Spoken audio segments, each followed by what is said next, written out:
show me the iron. Can you mine and smell iron? That's the only thing that matters.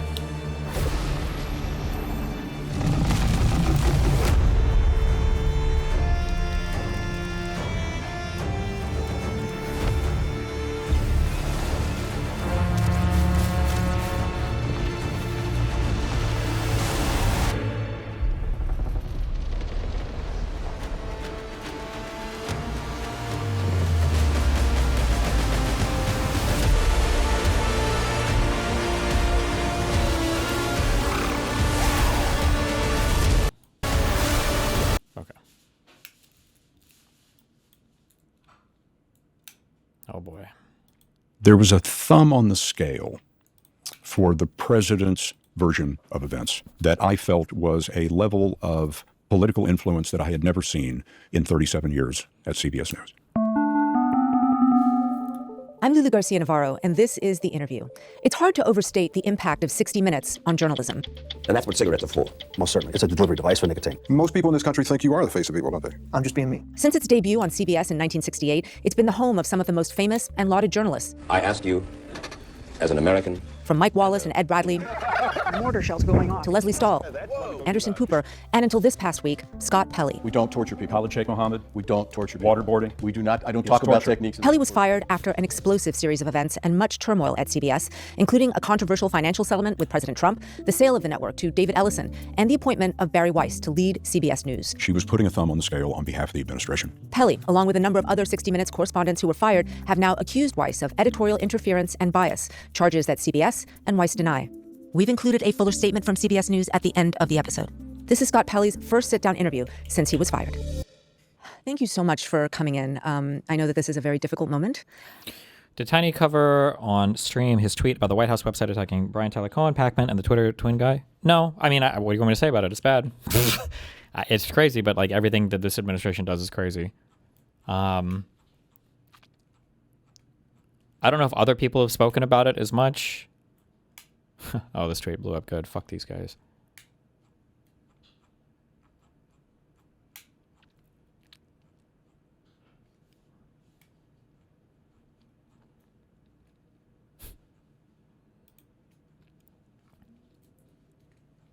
The White House just has like a leftist influencers page now, I guess, for people they don't like.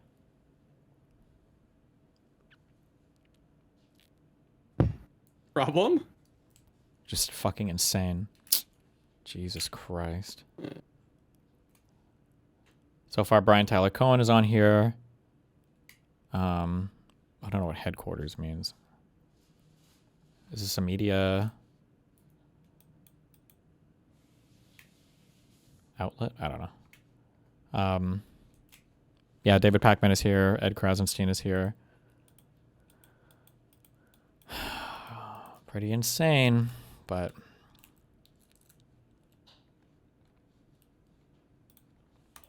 you were just fired from the news organization, which you were at the heart of for 37 years. I can't believe I'm hearing those words. CBS News. Yes. I want to actually start by just asking you how you're feeling in this moment before we start how you got here. Well, if we want to talk about it at an emotional level, the best thing headquarters is a rebrand of Kamala's campaign Twitter. Gotcha. That I can imagine in terms of describing it is that it's like your spouse was murdered. There's some moments of the day I feel fine. There are some moments of the day that I just frankly fall apart when I least expect it. Not that there's any particular trigger. But I do want to be clear that I do not feel sorry for me. I don't care about me. I'm fine. I care about these people that I left behind, the people who are still trapped there, and this institution that I love so much. You said that I've been there 37 years. I've been married 42 years. So that's the depth of my devotion. Let's talk about how we got to this moment. A few days before your firing, several high-profile 60 Minutes correspondents and leaders were fired. Leading up to that, there'd been a lot of reporting about changes that were coming to 60 Minutes. Was that the sort of change you were expecting? No one saw the Black Thursday massacre coming. This is our entire senior staff. People beloved. Tanya Simon, our executive producer, she's the boss. And this was her triumph. She's the first woman ever to be executive producer of 60 Minutes. And she concluded this season with a growth in our audience of 9%, which is unheard of in broadcast television and a growth in our online presence of 190%. Last season, we had 2.5 billion views. That's a third of humanity. So we're riding high. This management team has been brilliant. Tanya has the best first year of any executive producer, and I've worked for all of them. And then the night before, Tanya and I and Dragan Mihailovich, her deputy, et cetera, we're all at the Emmy Awards, and we win 2 Emmy Awards. Within hours, all of those people have been wiped out, and 1/3 of our correspondents have been fired. And at the same moment that that happens, we are informed of our new executive producer. His name is Nick Bilton. I'm sure he must be a wonderful man, but no one had ever heard of him. He has 0 experience in television news and no experience in management. So imagine how we feel when someone like that comes into a shop like 60 Minutes. Explain to me exactly how you felt. Shock, dismay, impossible to believe, searching desperately for an explanation, knowing that an explanation would be forthcoming and then not seeing that. No executive at CBS News, our editor-in-chief, Barry Weiss, coming over to 60 Minutes to explain, to talk with us, to sit with us. That's a family at 60 Minutes. My colleagues and I have worked together 10, 20, 30 years. We travel together. We dine together. We go into literal combat together. My former boss and former producer, Bill Owens, saved my life in a firefight in Iraq. So, Lulu, these bonds are pretty tight. And when somebody wipes out, murders a large number of your family members, people are hurt and shocked, in disbelief, and just desperate for some explanation. And as you and I sit here today, there still has been none. CBS leadership says that they tried to get in touch with you to talk about all of those changes before Bilton's first day. And you didn't speak to them. Why not? I'm almost 69 years old, and if I've learned one thing in life, it is not to reflexively react when you feel that way. And I thought, I'm going to give it a day or something. I'm too emotionally wrought up. I'm going to say the wrong thing. I'm not going to hear what they have to say. This isn't the moment. It was incredible to me that they did reach out to talk to me after wiping all these people out, within hours. So we had a baby shower at the house, and we got through the weekend, and I learned that Nick Bilton was going to speak to the 60 Minutes staff on that next Monday morning. My wife and I had a long-planned hiking trip in the Canadian Rockies planned, and I wasn't going to be able to be at the meeting. And she and I talked about it, realized that this was an existential moment for 60 Minutes, so we canceled the vacation so I could be there. And that was the first time that I had an opportunity to meet Nick Bilton. At that meeting, you spoke out very forcefully. You asked him why he'd taken the job, knowing, and this is a quote, that you will never be welcome here. Why did you decide to have that first interaction with your new boss in public and not behind closed doors? It wasn't in public. It was behind closed doors. I was with my family in a closed room. None of this was meant to be public. But Lulu, imagine I'm walking into this room with these people who have devoted their lives to 60 Minutes. They have not received any kind of explanation. They are waiting for Barry Weiss to walk in the room in the hope that she's going to explain why this tragedy has occurred and why it was so necessary. And I'm waiting to see who comes in, and it's Nick Bilton and one of Barry's deputies. No Barry. People are a little shocked by this. As we're standing in there, Nick makes his way to the front of the room and does something absolutely jaw-dropping to me. He pulls out his phone and begins reading a statement off his phone. Jesus. In a room full of 50 heartbroken people.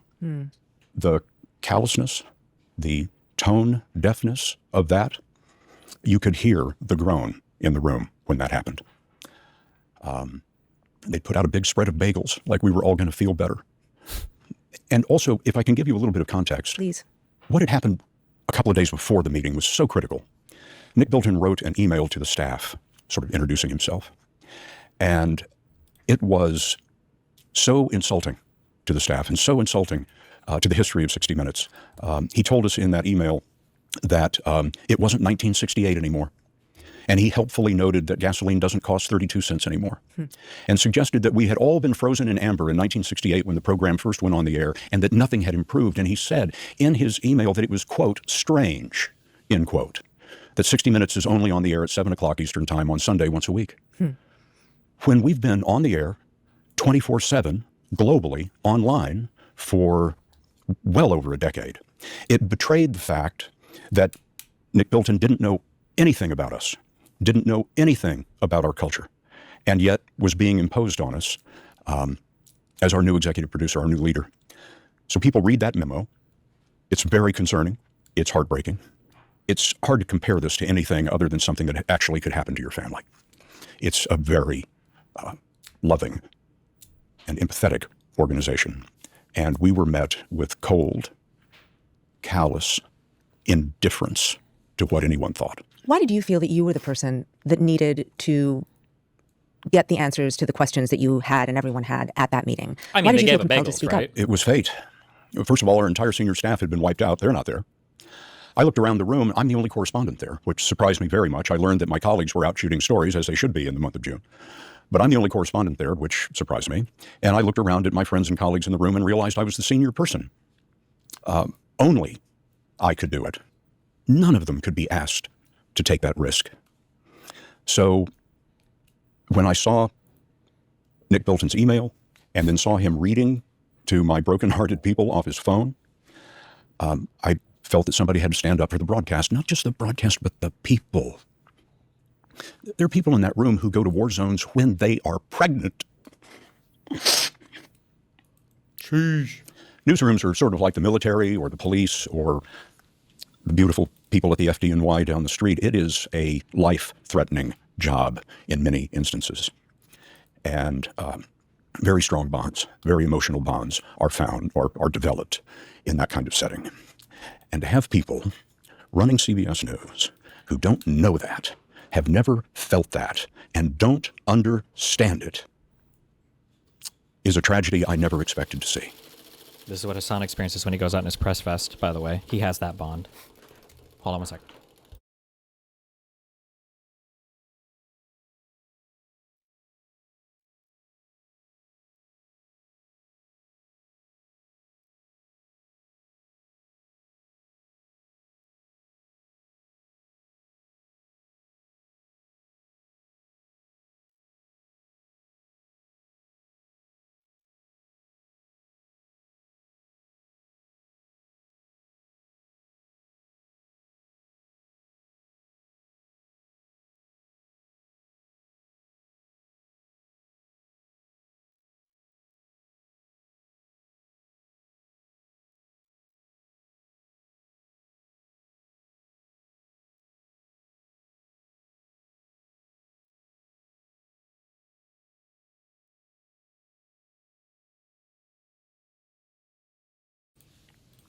You know, Barry Weiss came into the job with a mandate to evolve and modernize CBS News, to reinvent legacy media.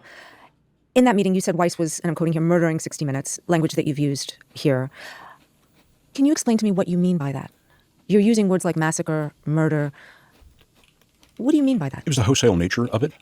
Our senior staff wiped out after a triumphal year. Let's remember that. If the ratings had collapsed or there was some journalistic scandal about a story, then okay, we deserve it. But we had a triumphal year, so this is incredibly difficult to understand. Cecilia Vega, Sharon Alfonsi, our very best correspondents, just summarily fired for no stated reason and without explanation. This is 1/3 of our correspondent corps. So this isn't like they fired our boss, which they did. They wiped out a large number of people. One of the things Nick Bilton said in that ill-fated email to the staff was that he was excited to tell, I'm paraphrasing here, he was excited to tell the staff about the new crop of correspondence. And when I saw that, I thought, okay, they're going to fire all of us eventually. That's the plan. He put it in writing for all of us to see. And so that's why I use these, admittedly for a journalist, hyperbolic terms. They capture the scale of what happened. You then do have a meeting with CBS leadership after this very contentious interaction. Can you tell me about that meeting and if you were at that point going in expecting to be fired? Oh, gosh, furthest thing from my mind. It hadn't occurred to me. The president of CBS News, Tom Sabrowski, sent me a note and said, can you come by and talk to us? And I said, absolutely. I scheduled about an hour on my calendar for the meeting. I didn't know who was going to be there in the meeting. So I walk in the door and I see Barry Weiss is sitting in there, and I think, this is terrific of her. She's come to this meeting, and now I'm going to be able to ask her these questions. She's going to be able to explain what happened. But it really didn't occur to you that you could be fired after so many of your colleagues had been let go, after you'd had this very contentious interaction with your new boss? Some reporter I turned out to be. I just didn't connect the dots. I mean, was this meeting contentious? Yes, but 60 Minutes is known for two things: a ticking stopwatch and hard questions. Mm-hmm. And we ask ourselves those hard questions in the shop because they sharpen us and make us better. There was a screening once with Mike Wallace, and Mike and the executive producer and founder of 60 Minutes, Don Hewitt, got into a big argument about a script. Wallace jumps up in the middle of the screening, throws his script up in the air, and yells at Don, well, then you write the effing thing. One of those pieces of paper comes down and slices an associate producer across the face. He's bleeding now. He's got a paper cut on his face. This sounds like a fucking anime about like the newsroom. And for anime, they have to make like every scene dramatic. Like when Light is writing in his notebook and it's like the crazy camera angles. It's like, oh, the paper came down and cut his cheek. That was about a story. The meeting that I was in was about whether 60 Minutes was going to even survive or not. So you walk in, and what was the energy of the room? Hostile. Dismissive. Before I could take my seat, Tom Sabrowski said, this is a firing offense. I was confused. I wasn't sure who he was talking about in the room. But it became plain very quickly that they were talking about me, and they were unhappy about the meeting that had occurred. Damn. A meeting that had ended in thunderous applause for me, if I may say so, because somebody had stood up for the broadcast. So I sit down, like, okay, well, let's talk about it. Tom accuses me of physically abusing Nick Bilton. This is a lie. I didn't come within 10 feet of Nick Bilton. This guy's name can't be life, Bilton. Really? I have never put my hands on anyone in anger. Not one time. And when he was caught in that lie... Wow, sneak he this said, for Plattner? Okay, I dude. take that back. Okay, dude. And I said, great. Conversation proceeded a little bit. I turned to Barry Weiss, who was sitting to my left, and I said, but let's talk about the firings. Why were the firings necessary? I'm not answering that question. Well, how did Tanya Simon not lead the broadcast brilliantly? I'm not answering that question. Okay, Sharon Alfonsi, Cecilia Vega. I mean, what possible reason could there be to take them off the air? I'm not answering that question. So now I'm detecting a pattern. That's going to go nowhere. She is still going to stonewall about why she took all these people out. Uh-oh. So I'm thinking that the meeting's going to carry on. We're going to have a long conversation. I'm going to hear from them about what they think. They're going to hear from me about what I think. The temperature in the room is low, but it's very hostile from their side. I'm speaking about the way I'm speaking to you now. Very quickly after the meeting began, Tom Sabrowski said, this conversation is over. I was stunned. I didn't have a 60-minute stopwatch in that room. I don't know how long it lasted really, but I think it was about 10 minutes. So what should Dems do about the rights consolidation, conventional media after Trump is gone? Well, I think as long as on the left, as long as we tell the truth and we're really good with our stories and everything, because we're going to destroy them in the midterms, I think that eventually the American people will wake up and they'll realize how kind of corrupted all of these platforms have become with all of the malign influence and everything. And as long as we are, I wouldn't want to do anything to them with the government, because that's a slippery slope fallacy and will immediately descend into chaos or anything like that. But yeah, I think that definitely, we just have to speak our truth and win the midterms. So they tell me, that is to say, Tom Sabrowski tells me as I'm walking through the door, you'll have our answer in a few minutes. I went over to my office, and much to my surprise, all of my guys on my team were still there. They wanted to know what happened in the meeting. What was that all about? Did they explain why our people were fired? And I sat down in my office. It has a big plate glass window that looks out on the newsroom, and there were a whole bunch of people standing out there, but I didn't think anything of it. I'm waiting to find out what my fate is. I explained to my team, I think I just got fired, but they haven't told me that. And I look up, and all those people are still out there, and the staff members, and I don't think anything of it. And then it hits me. This is a vigil. An hour goes by, 2 hours go by, 3 hours go by. My headphones just came out. Sorry, wait, what hit him? We're still out there, and the staff members, and I don't think anything of it. And then it hits me. This is a vigil. An hour goes by, 2 hours go by, 3 hours go by, 4 hours go by, and I go back outside and said, I'm leaving. been standing out there for 4 hours. I said, I'm leaving. You guys have got to go home to your families right now. I doubt they're going to tell me tonight. So I packed up and left just so those people would go home. And not long after that, the email came through and said that I'd been fired. Just to understand your position in this, you would have been open to a path forward? You wanted to remain at 60 Minutes? Absolutely. A path forward to me was a obvious conclusion for what this meeting was going to be about. That's exactly what I thought. And I expected them to say, look, this is why we had to fire everybody. I mean, your questions, Scott, are valid, and here's why we did what we did. So stay at 60 Minutes? Absolutely. It didn't occur to me that this could happen. But Scott, in a meeting, you accused Barry Weiss, the head of the network, of wanting to murder the show, of coming into 60 Minutes with the agenda to dismantle the institution, and you did not think that that was going to have repercussions that could lead to your firing? We used to be able to have conversations like that at CBS News. But the difference today is that the people running CBS News will not be questioned. I want to take a step back because, of course, all this didn't happen in a vacuum. The saga really at CBS News began when David Ellison, the son of Oracle billionaire Larry Ellison, took over CBS as part of his purchase of Paramount. There was a lot of turmoil around that sale.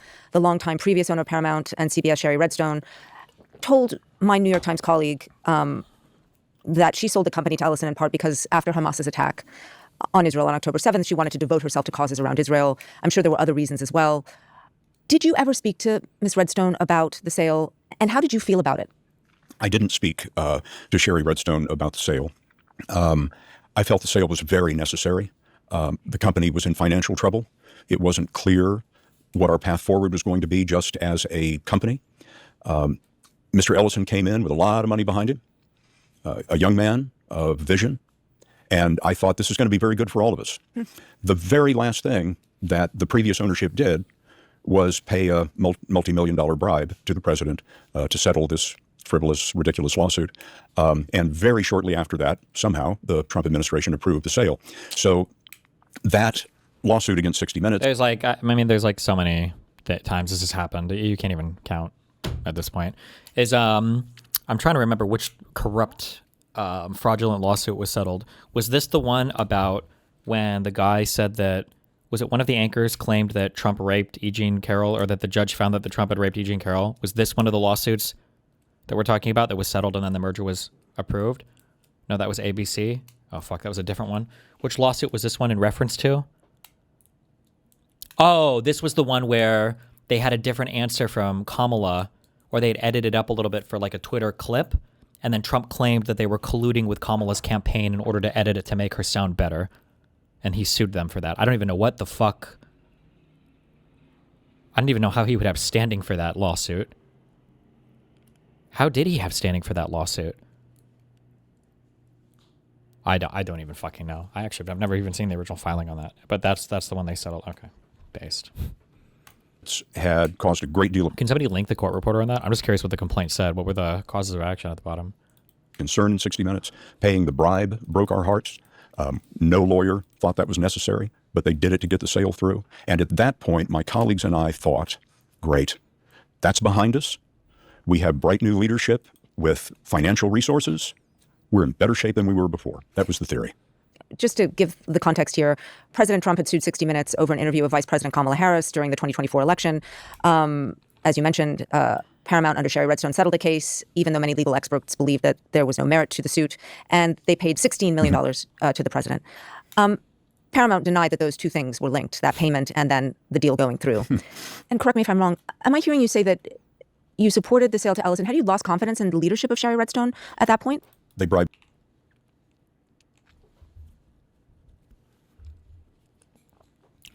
This action concerns CBS's partisan and unlawful acts of election and voter interference through malicious, deceptive, and substantial news distortion calculated to confuse, deceive, and mislead the public, and attempt to tip the scales in favor of the Democratic Party as the heated 2024 presidential election, which President Trump is leading, approaches its conclusion, in violation of Texas Bus and Communication Code, Business and Communication Code, Section 17.46a, which subjects false, misleading, or deceptive acts or practices in the conduct of any trade or commerce.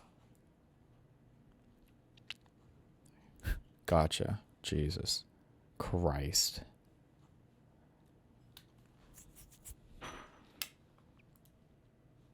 From the moment the Democratic Party establishment ousted President Joe Biden in an unprecedented and anti-democratic political coup and installed Vice President Kamala Harris, as their replacement candidate, ignoring the will of their primary voters who cast 0 votes for Kamala, CBS and other legacy media organizations have gone into overdrive to get Kamala elected. Notwithstanding Kamala's well-documented deep unpopularity, even with her own party, these organizations have tried to falsely recast her as the candidate of joy, whitewashed her lengthy record of policy failures, and painted over her repeated disqualifying gaffes. However, even with aid from the Fourth Estate, Jesus Christ.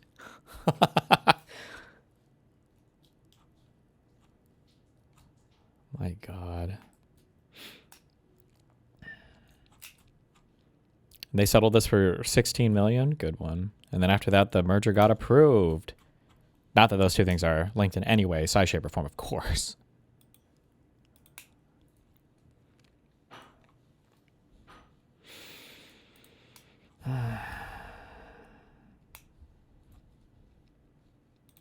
The president to get the deal done. So, yeah, there was a massive collapse of confidence in the previous ownership.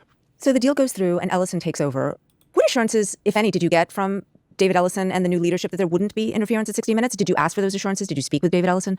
The morning the merger was announced as complete, I was amazed that, as far as I know, the first stop that David Ellison made in his new empire was 60 Minutes, CBS News. First thing in the morning, he's walking through the 60 Minutes offices. He comes in, walks into my office and extends his hand and says, "I'm proud to meet you, sir." He called me. I guess I'm just old. But, and I told him how wonderful it was to meet him. He walked out into our newsroom and made a very nice speech about independence, about how important 60 Minutes was to the corporation writ large, and essentially telling everybody that they were going to take care of us. We were walking on air. We liked him. He had the financial backing to back up his words. And we thought a bright new era was coming after all the previous difficulty. Ellison then hires Barry Weiss to run CBS News. Weiss, we should say, is a former opinion writer at the New York Times who left to start her own publication after claiming bias in the Times opinion section. I never worked with her, for the record. The Free Press, which she launched, is generally pro-Israel. It bills itself as pushing against what it sees as the mainstream media. What did you make of her appointment? I was not familiar with her name, so I did some research and discovered those things that you just outlined. She was going to be the new editor-in-chief at CBS News. There never had been a title like that at CBS News. It's sort of a print title. It doesn't really translate to television, but she wanted to call herself that. What concerned me was that she had 0 television experience and had never managed a large global operation like CBS News. Those were red flags to me, but I thought, David Ellison thinks she's the right person for the job. We are absolutely going to welcome her, listen to her, and give her the benefit of the doubt. I mean, I'm surprised that you hadn't heard of her. She's a lightning rod in journalism. She just hadn't crossed my radar. And if I hadn't heard of Barry Weiss at that point in time, that probably tells you more about me than it does her. So when Barry comes in, she has a meeting with senior 60 Minutes staffers. And in that meeting, she asked, and I'm quoting, "Why does the country think you're biased?" Is that a correct assessment of that? I wasn't there. I see. But that is what I've been told by my colleagues who were there. And they were shocked. That was sort of her hello to the staff at 60 Minutes. What was the feeling about that particular opening salvo to the team? She, I am told, said something to the effect of, "Why do you think the country thinks you're biased?" But she didn't offer any kind of a metric. What's your metric? Why do you think so? Do you have a poll? Is there market research? What are you talking about? Because we're vibing, bro. We certainly didn't believe that. And we just felt that she was making statements that perhaps she couldn't back up and was coming into the news division with hardened, preconceived notions that didn't seem to be thought through. Nah. You have now accused Weiss of injecting, and I'm quoting here, falsehoods and bias. This was in your parting statement into at least one of your politically sensitive stories. Can you tell me the nature of that complaint? What did she specifically ask for? What story are you talking about? As I recall, that's February. And my team and I are doing a story about the protests in Minneapolis against the ICE crackdown there. We've interviewed Senator Rand Paul, Republican, because he's going to hold hearings into this. And the fact that a Republican was going to do that was quite newsworthy. So we interviewed Senator Paul and then built out a story about what had happened. The killing of Renee Good, the killing of Alex Preddy, the protests. I felt it was very important to identify that the protesters themselves were being very aggressive and that they were half of these confrontations. And so I instructed my producers to find images over the past few weeks of these protests in which we see the protesters acting aggressively. We found a picture of a protester chest bumping an officer. We found a picture of an officer being hit in the head with a snowball. We culled together a lot of video of protesters screaming in the faces of officers because we were going to talk about the killing of Pelley and the killing of Good. And it seemed to me important to tell the audience about the entire context. In fact, I remember writing a line in the story that said that the protesters were pushing the boundaries of what it means to peacefully assemble, taking the language from the First Amendment. And I thought we'd done a really good job with this. We also included a picture of Alex Pelley before he was killed, kicking out a taillight on a police car, and made a point of saying, this is Alex Pelley and this is what he did. So the story goes through screenings. It's very well received. There are notes, as always, and we do rewrites, as always. But this is on a very tight deadline. It's Sunday. We're going on the air that night. And in the case of stories that are, as we say, crashing, meaning right against the deadline, our deadline on Sunday is noon. So we work on all of these things. We get the piece approved by everyone. And about 4 hours after our deadline, Bari Weiss sends an email to my boss, Tanya Simon. Two of the things in the email include, can we make the protesters look more violent? Now, I'm paraphrasing. I don't have the quote, but that's what was communicated to me. And the other thing was Renee Good's car. You need to describe her as driving toward the officer. This is not what you see on the video. On the video, you see the officer standing slightly off the front of the car, and you clearly see Miss Good's wheels turned completely as far as they will go, away from the officer. But he shoots her in the head, kills her, and says something about her in that moment that I can't repeat in polite company. Oh. So, after he says, he calls her a fucking cunt.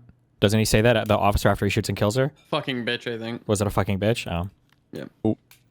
We have gone out of our way in our plan from the very beginning to show the protesters for the responsibility that they had. We had already scrubbed the video archives looking for those scenes. But it somehow wasn't enough for Ms. Weiss. The video showed that the officer wasn't standing in front of the car and she wasn't driving toward him, but that's what the president said about that, and that's the way she wanted it described. To be clear, there were lots of videos that showed different moments of that interaction, and there was many analyses subsequently about what exactly through those various videos had actually happened. Including an excellent one by the New York Times. The video that I showed in our piece clearly showed the officer's feet. So if he's standing in front of the car, you can't see his feet.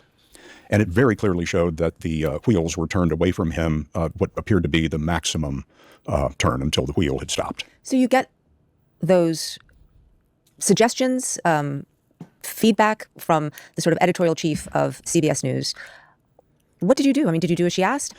I asked my producers, look, I told you to find violent video of the protesters so we could represent that accurately. Now I want you to go back and look again. Did we leave anything out that's important? What did we make a mistake here? I don't think so, but go back and look.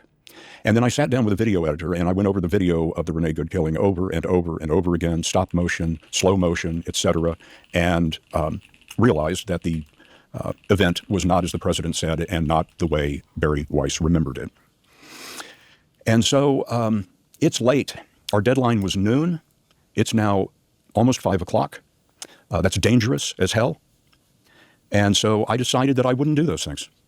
I wasn't going to get in a debate about it. I wasn't going to call Bari Weiss about it. I was just going to refuse to make those changes. Did you change any language in the broadcast? Anything? Not that I recall based on her notes, but as you probably are aware, when you're doing a story, especially on deadline, a lot of things happen. There's a lot of input, and you're just scrambling to save everybody's skin because you're going to have a crash, which is what happened. Next day, I didn't hear anything. Nobody called, nobody said anything. It occurred to me that maybe Bari Weiss didn't see the broadcast and didn't realize that those changes hadn't been made. But that's how that happened. There was a thumb on the scale for the president's version of events that I felt was a level of political influence that I had never seen in 37 years at CBS News. Why was that the interpretation? I mean, could she not have been trying to be fair to the administration? Just as a heads up, there's no movement whatsoever on charging either of those two federal officers, the Renee Good person or the Alex Pelley person, with any crimes, right? Nothing has happened with regards to that? at a moment of very high tension? She could have been trying to be fair to the administration, except I We don't even know who they are. That's not true. They were identified eventually by the media, I think. But felt that the story was abundantly fair to the administration and to the ICE officers and to the Border Patrol officers who were caught in that moment. We were being told to write a version of events that conflicted with the video account. I couldn't understand that. We had already done, in my view, the important work of journalism to balance the story. Finally, the story's not out of balance. It's not out of balance. But there was a thumb on the scale to push the balance a little further in another direction. Is it possible to see this as the system working? is it possible to criminally charge them after Trump? My guess would be probably won't happen because the FBI could have destroyed all the evidence. It wouldn't surprise me at this point if they had destroyed all the evidence, or if the DOJ had destroyed whatever the FBI turned over to it. And then for the next person to come in, you're going to have to charge somebody for killings from years ago who are acting in the purposes of law enforcement, and now you don't have strong evidence to go. That my guess is it would be really, really, really, really, really hard. And when I say really hard, what I mean is, like, it's not like a guaranteed loser case, but that case is going to have a lot of political attention on it, and it's not a case I would guess the new DOJ wants to take up if it doesn't know for sure that it's going to fucking win.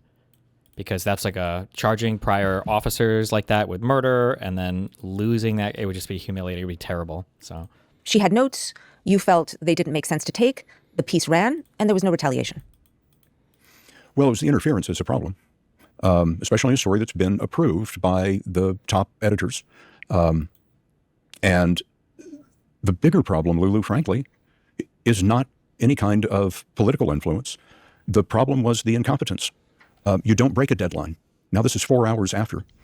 That episode of 60 Minutes came within 19 minutes of not making air. The entire hour of 60 Minutes. It was the night of the Grammys. 60 Minutes was the lead into the Grammys. And we almost didn't have a broadcast. 19 minutes. I can't imagine that's ever happened before. And I pledged to myself at that time that no matter what Barry Weiss wanted to do in a story, I would never break the deadline again, because we put the entire network in jeopardy. Scott, I want to ask you point blank. Point blank. What did you think was going on with Barry Weiss? Why did you think she was asking for these things?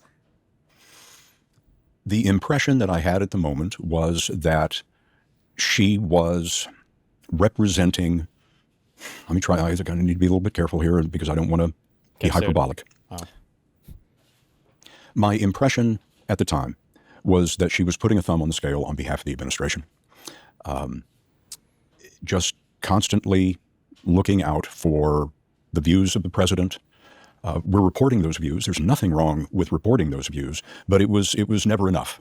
Always needed more from the president, from the administration, that sort of thing. The balance was off.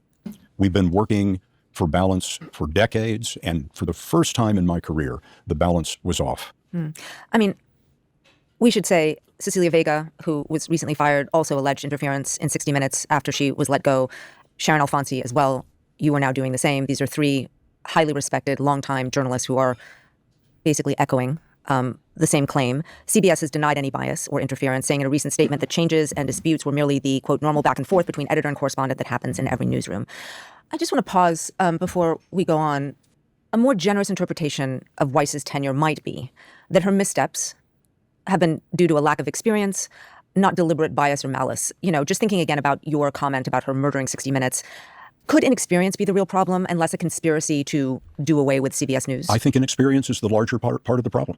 At a certain point, I began to think that a political bias was going to be our big problem. And then later, it occurred to me that it was the inexperience, the incompetence that was the bigger problem, the breaking of deadlines, all that kind of thing. I will never do that again. That was an existential experience. I mean, we are required to do our jobs. And so the most difficult thing, I think, for the staff is trying to make up for all of these missteps in terms of our production and in terms of the technical aspects of television. It's been enormously stressful. Another high-profile 60 Minutes host, Anderson Cooper, declined to renew his contract too this year. And at the end of his final show, he went on air and said, "I hope 60 Minutes remains 60 Minutes." That was seen as a swipe at Barry Weiss. Did you talk to Anderson about why he did not renew his contract and his reasons for leaving? I did not. Okay. Was his declining to renew his contract seen as a problem for 60 Minutes, or or a sign that something was amiss? I mean, how did you receive that news? Well, correspondents don't resign from 60 Minutes. It's, for people like me, it's the greatest job in the world. There is nothing else to aspire to. And so if a person of Anderson Cooper's stature... I won't read this whole thing, but like one of the nice things when you talk about like criminal standards of like when we talk about like what does reckless mean, what does negligence mean, he's doing a good job. I don't like her question of like, isn't it just possible that maybe instead of it being malicious, maybe the person just kind of like messed up? Like imagine, you're scheduled for heart surgery, and imagine that the director of the hospital is like a personal enemy of yours. And imagine that for some reason, he allows a nurse for the first time ever, because he just says maybe the nurse needs a shot, at doing like open heart surgery on you. Now, from everything that flows from that, was the nurse trying to kill you on the table when she fucked up and she tried to operate on your kidney instead of your heart? Or did she fuck up when she drilled through your lung? And did she fuck up? I mean... Could we say that there was some negligence or whatever? Maybe. But in criminal acts, I don't know if this is the same in every single state or not. I just looked somebody brought up. But there are different levels of like assumed awareness or responsibility with different people, where you can't just say you were being negligent. I believe for recklessness, generally speaking, again, I think states might define these slightly different, but like generally speaking, like you have to be aware for recklessness of a substantial risk that a certain result will occur as a result of the actions that you are taking. So it's not just like, oops, it's like, oops, and you should have fucking known better, right? Like if I leave a whole bunch of like crack cocaine, spread out all over my table, and I'm also babysitting, and like a 4-year-old, runs in and starts doing lines off my table, it's like, this is recklessness, right? You knew they're a kid. They put everything they fucking can reach into their mouths immediately. That's all they do. That's what their entire bodies are designed for right now, is eating everything dangerous they can find. And you left drugs on the table. This is not just like an oops. This is like a you should have known better. And crossing that threshold is something that is quite different. It's treated differently when it comes to criminal law. It's treated differently in our own lives. We do this personally. We know that we hold people that should know better to a higher standard. And the idea that you can just throw some inexperienced, disgusting fucking hooligan like Barry Weiss into this mechanism, into 60 Minutes, and then she's just, oops, accidentally fucking everything up. Why would you assume some kind of negligence there when it seems to be more, if not intentional, at the very least like gross recklessness? Like we know the importance of these jobs. We know what this company does and how people view it. We know that you need a competent leader here, otherwise things could get fucked up. And the idea of just saying, well, couldn't it just be maybe that it was all just a bunch of oopsies? I really don't like, I don't know. As a problem for 60 Minutes or a sign that something was amiss? I mean, how did you receive that news? Well, correspondents don't resign from 60 Minutes. It's, for people like me, it's the greatest job in the world. There is nothing else to aspire to. And so if a person of Anderson Cooper's stature decides that he has to leave the broadcast, that's an indication that he has found his role there untenable. It's been reported that Barry Weiss was upset that Anderson Cooper's comments had aired in that way. That's my understanding. Do you think that was part of the reason executive producer Tanya Simon was let go? Yes. Yes. My understanding from people directly involved in that interaction is that Barry Weiss was quite livid that Anderson Cooper was allowed to say those things, and that Barry was not consulted beforehand, which in our normal course of business would not have been done anyway. And I believe that that was part of the reason Tanya was let go. But she wasn't let go for cause. She was let go to create a space for the new person, Nick Bilton, to come in. Tanya was completely blindsided by this. She was told that she was coming into a meeting to discuss the past season and the next season, kind of a lessons learned and planning meeting. So she doesn't go there with a lawyer or with a witness of any kind. She walks in, she sits down. I'm told that Tom Sobrowski and Barry Weiss are in there. And Tom starts the meeting with, the nature of this meeting has changed. We're letting you go. And just told her she was fired. And had to get out of her office by 5 o'clock. Can I give you a little bit of background? The Simon family is legendary at CBS News. Her father was a famous Vietnam correspondent, and then Bob Simon covered every single war, everywhere in the world, throughout his entire career. I was with him in Kuwait during the Gulf War in 1990. We would stand on the roof of the hotel and watch the missiles come in. He taught me how to be a war correspondent. And then Tanya Simon comes in. She's at the broadcast 30 years. There is no respect for that. Get out of the office by 5 o'clock. What company in the world treats their precious people in that way? The callousness, the inhumanity, breathtaking, complete lack of empathy in this management for anyone who works there. How can you have someone who deserves so much respect? Tanya Simon spent her whole childhood waiting for the call that her father was dead, never knowing if she would ever see him again. Her whole childhood. Get out by 5 o'clock. Make of that what you will. I can hear how much this has hurt you. Yes, it's like your spouse being murdered. And I don't care about me. It's not about me. I am not emotional about this because I have lost this job. I've done it for a long time. I've had the greatest experiences. But the people I leave behind, treated in this way, that breaks my heart. And it's going to take me a long time to get over it, to be perfectly honest. One of the arguments that Barry Weiss has made about 60 Minutes and CBS News is that they need to be brought into the modern era. Nick Bilton also said in a staff meeting with you that broadcast is an ice cube that is melting. Do you think they have a point and that 60 Minutes needs to change, even if it's reaching a huge audience now? Does its metabolism, do the kinds of correspondence that it has, have to change to reach a younger audience that interacts with media in a completely different way and looks at journalists, perhaps like you, as something from a different era? Too old. The reason I don't like questions like this because they reframe what are clearly and obviously horrible actions as like, it gives them a little bit of cover. People in chat are fucking typing like I'm a retard. Like, oh, well, maybe they're just asking questions for him to clear things up. I feel like these are too aggressively asked. Like, the framing here is so bad. Like, imagine you're doing an interview with somebody who, you know, used to be a mayor or whatever the fuck of Warsaw, and we're talking about like the Nazis like shipping everybody out, and I think it's safe to say it was for anti-Semitic reasons, and they wanted to kill them all. And then imagine like a follow-up question is like, okay, sure, but like, we did need more space for German people to live, and housing prices in Warsaw had been increasing steadily over the past decade. We've seen how expensive houses were. Don't you think that there's some truth to the argument that moving all of these people out into death camps would actually serve to alleviate some of the upward pressure that was being put on housing in Warsaw, and that maybe it would alleviate some, like, it's just like the framing is crazy. The framing is crazy. Like I would go as far as to say, I think it's an inappropriate question. I don't think that this interview is the time for that question. Could 60 Minutes do something better to appeal to young audiences or something else? Yeah, sure. But that's not an appropriate question for this interview, I don't think. I think it would be better for, I don't know how else to say that. It's just not an appropriate question for this interview.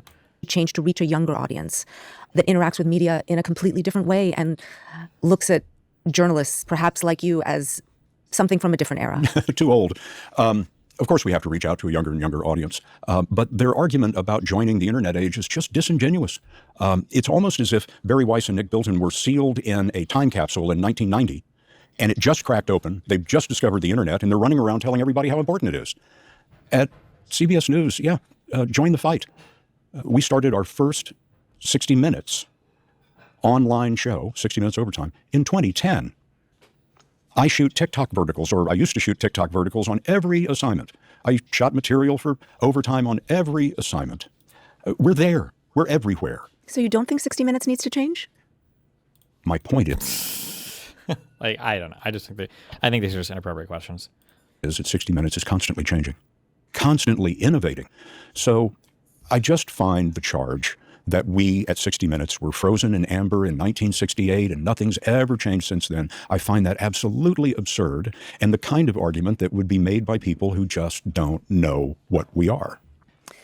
Nick Bilton sent a very conciliatory note to the staff this past week. At last. He promised editorial independence. He praised some of your longtime colleagues, Leslie Stahl, Bill Whitaker, John Wortham. And I just want to say my producer just told me that while we've been talking, those three released a statement that they are staying at 60 Minutes. Mm-hmm. How does that make you feel? Same reason I was staying. We felt like, I haven't talked to them. I assume it's the same reason. And we have had conversations before this about staying to maintain the principles of the broadcast. If we leave, we can't help. And that was my opinion. There have been other times when Anderson left, when others were fired, that we could have stormed into a meeting and quit. But those very distinguished correspondents and myself did have conversations about this over time and decided that we were better working on the inside and that we could influence things for the better. And we did. And it was my intention to stay and do exactly that. Do you think, though, they can trust those assurances? No. I would venture to say that trust is broken. Do you think Barry Weiss needs to be removed? Oh, gosh, yes. Look, she's a lovely person. And her free press organization that she founded has been very successful. She's proven that. Great for her. But television's not her thing. She brings an ideology into CBS News where that is just anathema. And so it's a terrible fit. It's probably not her fault, but it's just a terrible fit. She doesn't know television. She doesn't understand how it works. She doesn't have management experience for a large organization like CBS News. So yes, I do think that we would be far better off without her. Maybe she goes back to the free press and has a sterling career. But this is like somebody walking up to me and saying, there's a 747. There are 400 people on it. We need you to fly it to Paris. I'm going to decline because I don't have a clue. And it would have been so much better if Barry Weiss had been offered this job and said, oh, that's not for me. I don't know how to do that. President Trump reacted to your being fired. Did he? He went on a podcast and called you a stiff. I'm surprised that the President of the United States would bother to notice. But okay, please tell me. I'm not aware of this. He also said you were part of this gang of stupid, crooked people that don't care about your country. Stupid, I can take that. Stiff, yeah, probably. Don't care about the country. I've never worn the uniform, but I've been in combat for this country, in Afghanistan and Iraq, Kuwait, been shot at, spent nights in foxholes, filling Holy shit, almost as impressive as Hassan's background. Up with water in the desert. I'm not aware that the President of the United States has ever done any of those things for his country. Please correct me if I'm wrong. You become a journalist because you love the First Amendment. You become a journalist because you love the country. And while all the other descriptions that the president used about me might be applicable, not that one.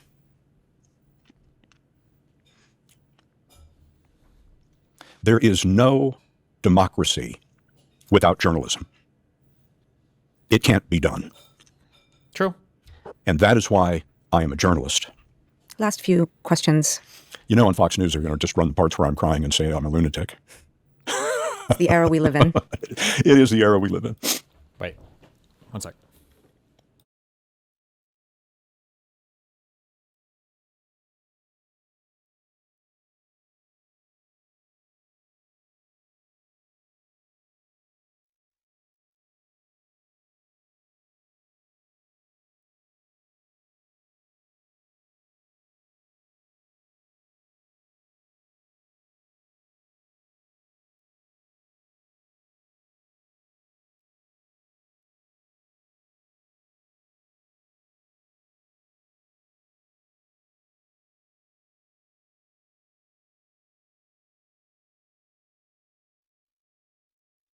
Scott, you joined CBS as a reporter in 1989. Proudest day of my life. You know, as I was preparing for this interview, I was thinking about, in many ways, how the story of modern CBS is the story of your own career, too. When you look back, because your tenure is now over, what do you hope your departure does? What do you hope will happen now? My hope is that the leadership of Paramount will say to themselves, okay, this isn't working. We have broadcasts that almost don't get on the air.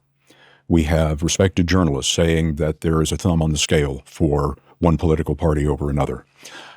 We have a broadcast which is among the most important in America, the most successful in the history of all of television. It was doing great. So why are we making these changes? We need adult supervision. And at the moment, we don't have it. We have people who've been installed in these jobs who, through no fault of their own, have no experience in television. You know what would prevent this?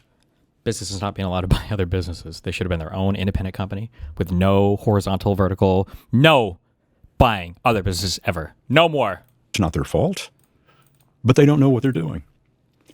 And there's a subtle political bias that I've never seen at 60 Minutes before, and so, or at CBS News before.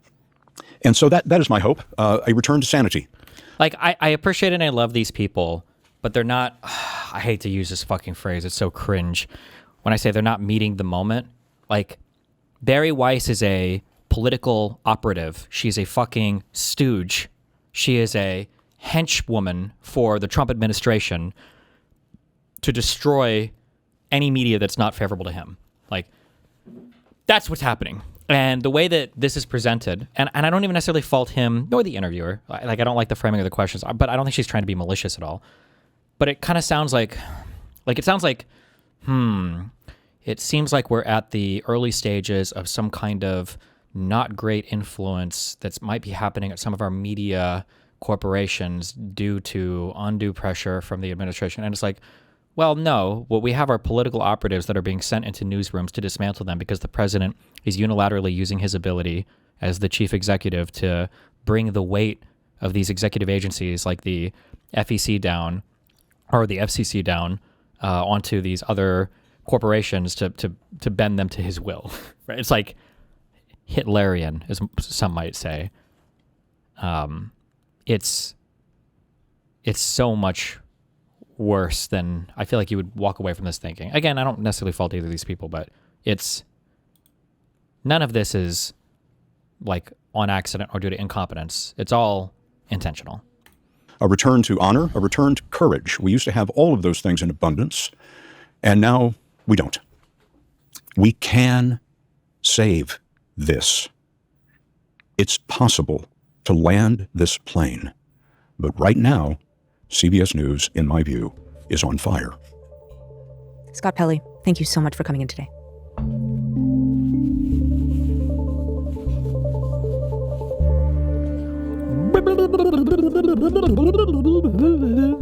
The interview reached out to CBS News after this interview. Regarding Pelley's claims of interference with his Minneapolis story, a CBS News spokesperson replied in an email, Barry made 4 points in the course of editorial back and forth. They had no political motivation and were proposed solely to make the piece as strong, fair, and accurate as possible. As is frequently the case in any newsroom that operates with collaboration, not everything she raised made it into the final piece.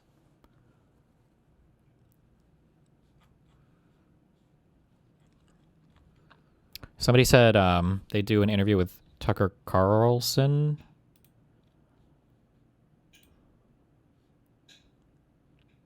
On this channel as well. Trashes Trump 1 month ago. Do I care that much? Bob Odenkirk. Oh my God. He's that guy from the show, Better Call Breaking Bad or whatever. Better Call Heisenberg.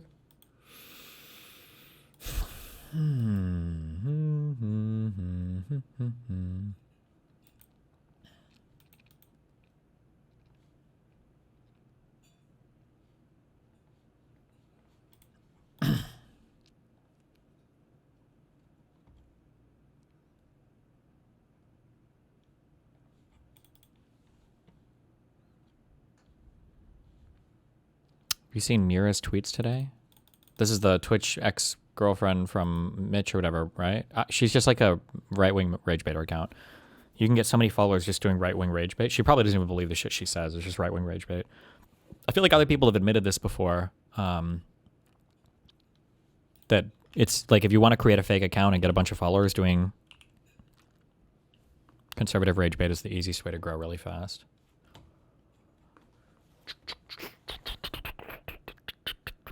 What am I looking for?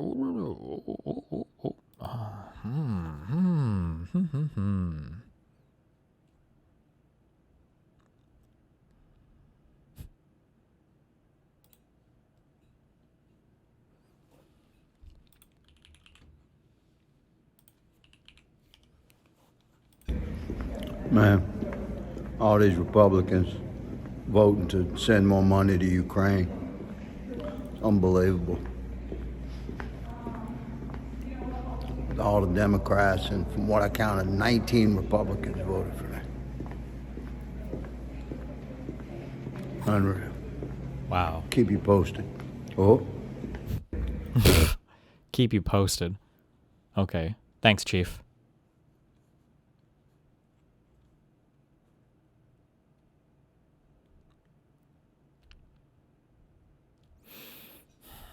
Look at the Grok reply.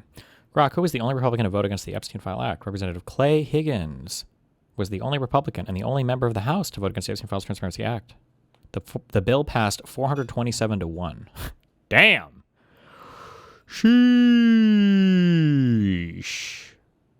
That's a big sheesher, in my opinion.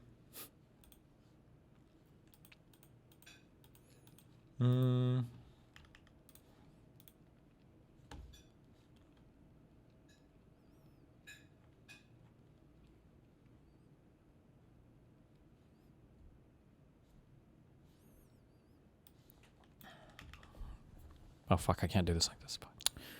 Okay. I want to hear my king talk about his laptop.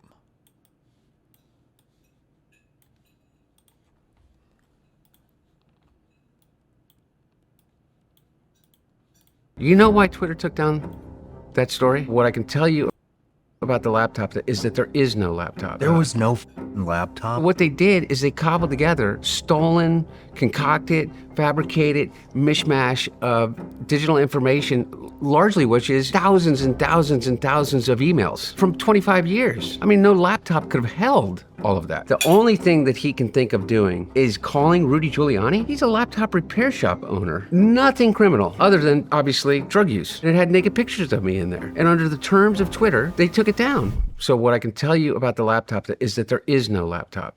That's bullshit. What was provided out there, there was no fucking laptop? There is an actual physical laptop that somebody had. But the guy that said he had the laptop, the existence of the search for the laptop came before he was even a twinkle in Rudy Giuliani's eye. There were people, talk to Lev Parnas. Lev Parnas literally went to Ukraine to get a laptop from Dmitry Firtash, to get a hard drive, Hunter Biden's hard drive, from before he was even a twinkle in Rudy Giuliani's eye. There were people, talk to Lev Parnas. Lev Parnas literally went to Ukraine to get a laptop from Dmitry Firtash, to get a hard drive, Hunter Biden's hard drive, from Dmitry Firtash and Andrei Derkach. Yes, we've watched this before, but I'm rewatching it now because I'm taking notes on all this laptop shit. What is there a news story of that, what he's claiming right there? Like, has that been published anywhere?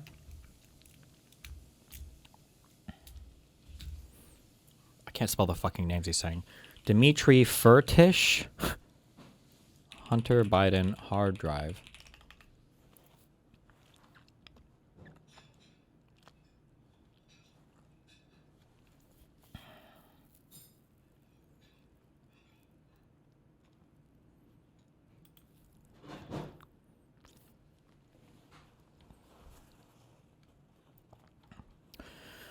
President Donald Trump's personal lawyer, Rudy Giuliani, was offered salacious photos and other documents belonging to Joe Biden's son, Hunter, in the spring of 20...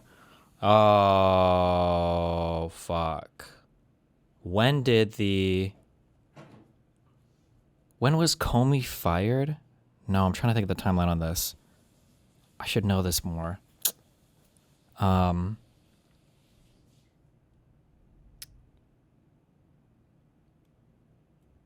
Wait, my mind is so fucked. It was years earlier, right? Yeah. Mueller had already been investigating. Fuck, I'm so retarded. I'm sorry. One of the things I've tried to think of the whole time is that, like, let's assume, like, all of this is fake. Why? Like, what the fuck would be the purpose or the point of any of this? But now I understand if you wanted to get all of this salacious information into the hands of a political operative, but you didn't really want to go the Guccifer Roger Stone route, you didn't really want to host all of it online anonymously, you have to find a way to get an American to pass off the information to a Trump surrogate or personal friend or whatever. I guess this would be one of the ways to do it, right?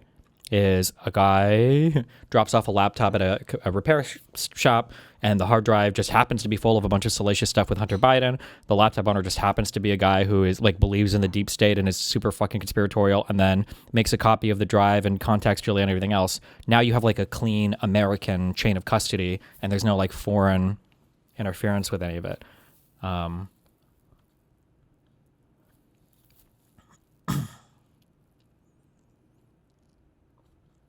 The claim made by Lev Parnas, a Ukrainian-born businessman who was indicted last year on campaign finance charges, raises new questions about the provenance of the materials Giuliani has said he obtained recently from a computer repair shop in Delaware, and that he is now touting to accuse the Democratic nominee of corruption. How is this stuff like proved, or? Destiny, look at this. You just linked me a whole AP News hub Hunter Biden. Why the fuck are you linking me this? Okay.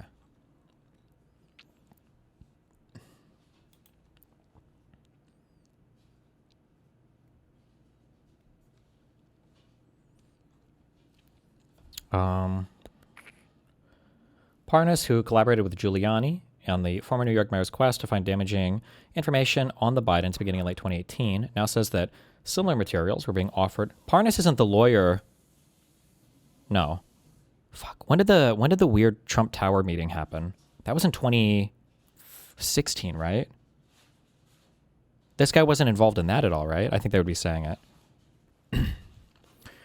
That was going to be another question. There was a laptop. It was entered into evidence, but some of the claims about it couldn't be proven. I'm so curious if there was an actual laptop. I can't read this stupid fucking article. I don't know if this is saved or not. Biden laptop, New York Post. 2024. I don't have this article saved.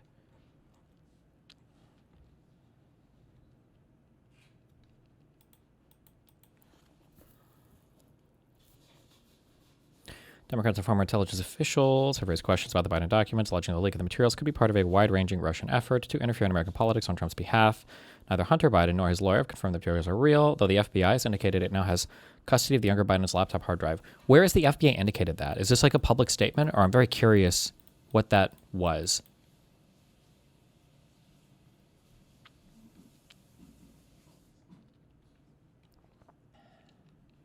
Parnas' narrative suggests Giuliani might have first learned about it.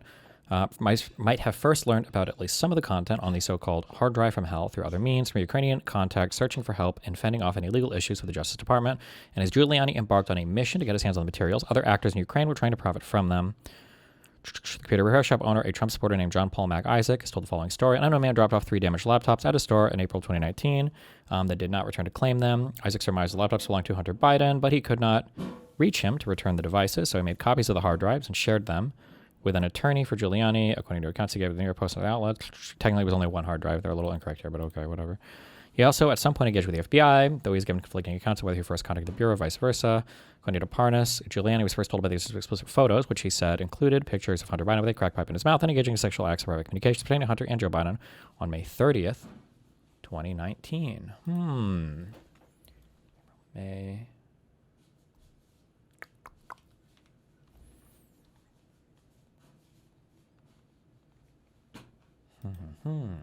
Hold on.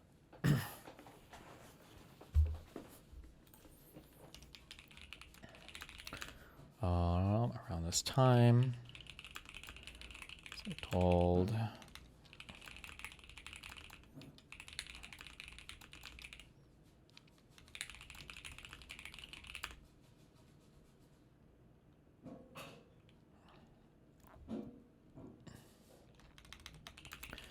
as well as communications pertaining to his father on May 30th, 2019.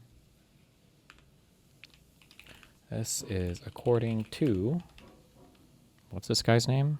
Lev Parnas.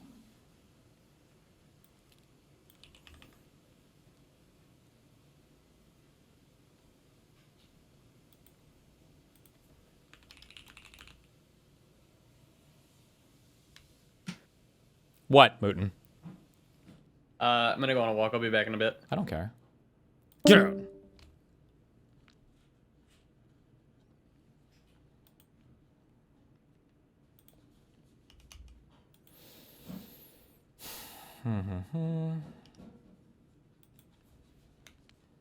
Hold on.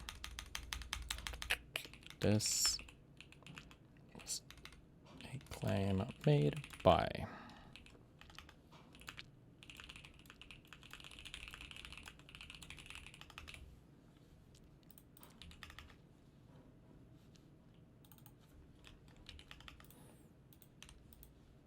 Okay.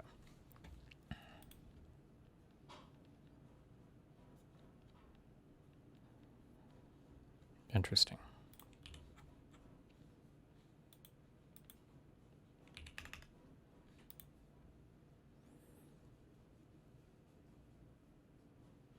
It's corroborated with me internally with secret information that I have about Hunter Biden that could only be on here. You don't think, or you think I don't have other witnesses? Giuliani said apparently. Parnas' account also involves Mykola Zlochevsky, Jesus, the founder of Burisma, a Ukrainian energy company that paid Hunter Biden to serve on its board while his father was vice president. Been pursued long by Ukrainian authorities on corruption. The associate named Vitaly Press told Giuliani during the May 30th meeting that the Burisma founder had the allegedly derogatory information, was willing to give it to Giuliani if he could help the oligarch curry favor with the Justice Department. It's not clear how Zlochevsky would have gotten the Hunter Biden material he was allegedly trying to leverage, whether the material is the same as what was first published by the Post. But Horner says Press suggested Hunter Biden's devices were compromised on a trip he took to Kazakhstan with Hunter Biden in 2014. Jesus. Okay.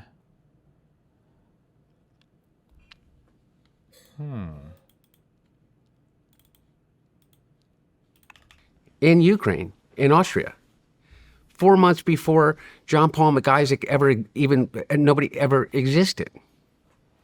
And so what they did is they cobbled together stolen, concocted, fabricated mishmash of digital information, largely which is, thousands and thousands and thousands of emails from 25 years.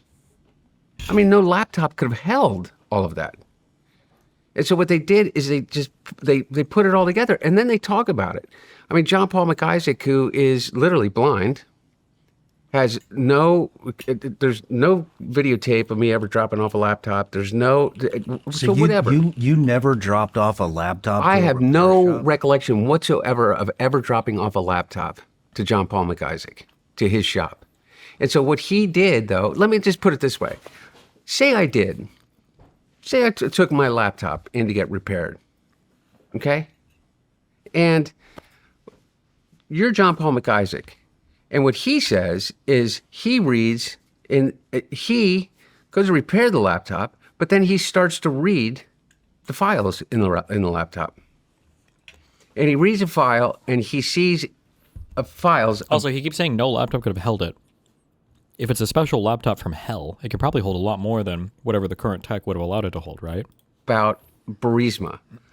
By the way, a board of which I'm on, of an independent private Ukrainian company, in which I am a board member doing corporate governance as an attorney. And he says that the only thing that he can think of doing is calling Rudy Giuliani. He's a laptop repair shop owner in Wilmington, Delaware, whose store is 3.5 miles at most from where my parents live, where everybody knows my parents live. So if he had a laptop that he wanted to return, he thinks that the best thing to do is call Rudy Giuliani's lawyer, Bob Costello, and give. The funny thing is I would actually fight, I think, on Hunter's framing of this. Based on everything I've seen from the guy, he could have actually believed that. Like, just on the totality of all the videos I've seen, I've read portions of this guy's fucking book. I think that he really, truly believed that, like, this guy wrote a whole book on this fucking stupid shit. It's a quick read. But I think this guy really thought that as Trump was being impeached, that some brave, heroic congressman would run out into the middle of the floor with this laptop and say, "No, we're going to save Donald Trump, and here's the evidence for it." I think that guy actually believed it. everything else about this guy is just so kind of like weird and schizo. He's continued to be like weird and schizo. I think he was like a fucking deep state. I shouldn't say schizo here because I don't think he's actually schizophrenic. He's just like, he believes in all the conspiracies and the deep state and everything else. I think they just found a really good guy to launder the story through. And I think it was some sort of Russian agent or Russian affiliated person who dropped off the materials at that repair shop, like knowing or at least hoping that if they planted it there, it would eventually find its way to Giuliani. Give it to my sworn enemy, who then take it, and in it, I will once again ask you this question. What crime has anyone ever... But there was no laptop, right? No, he took a hard drive. He took whatever he said. He said that he had a damaged laptop, and what he did is he downloaded a hard drive, and then he gave that hard drive to Bob Costello. And then from that hard drive, you have people like Patrick Byrne and Jack Maxey and a whole bunch of other people. Like, I could list the names that come together. There's one woman that's like known as Cat Lady or something like that, literally. And what they say that they did is they cobbled together all of this digital material that was floating out everywhere, that had been stolen from phones, that had been taken from the dark web, that had been taken from the hard drive that John Paul McIsaac. Consolidated it all. So like, okay, so this kind of sounds kind of weird or kooky, but this was the first thing that made me more interested in understanding if this was kind of like all bullshit. And it's that there was this website that actually has a public accounting of all of the different hacks and leaks related to Hunter Biden stuff. And so cobbling together a hard drive that has a bunch of like incriminating, and when I say incriminating, I just mean like bad looking stuff on it, is squarely within the realm of possibility. And we know that Russia has actually done this before. Remember the emails that we were fighting about with Rob Noor, where I don't remember who was involved, but some Russian disinformation people had cobbled together a single email by taking sentences out of other emails and then putting one together and then fabricating it and then adding it to something. And Rob was like, well, the email wasn't false. And I'm like, Rob, this is not a real email. He's like, well, but all the sentences from the email come from real places, right? And I'm like, Rob, that doesn't make the email real. Are you fucking retarded? That was a crazy argument that I had with him. He defended that email being real since the underlying sentences had all been ripped from other emails. I'm like, bro, you're crazy. But there are, yeah, it's here. I'll dig more into this on stream. We've had other links, so I haven't been able to dig through this. But like all like the hacks and everything, and the intrusions into Hunter Biden related like iPads, iClouds, whatever, like is apparently decently documented. So it would be pretty easy to imagine cobbling together all of this information here. I'm curious, after reading these other stories, though, if this can align with whatever that guy said about some Ukrainian business guy trying to pass off something to Giuliani or anything else. Yeah. And they consolidated it all, and they made it out to be this thing. And so I understand that would be possible, but weren't there newspapers that said they verified the hard drives? Yeah. Okay, so this is the issue. This is why I'm interested in the story for a couple of reasons. So one is because nobody will touch any of this anymore because libs are cucked as fuck, and conservatives are traitors to this country and should be treated as such.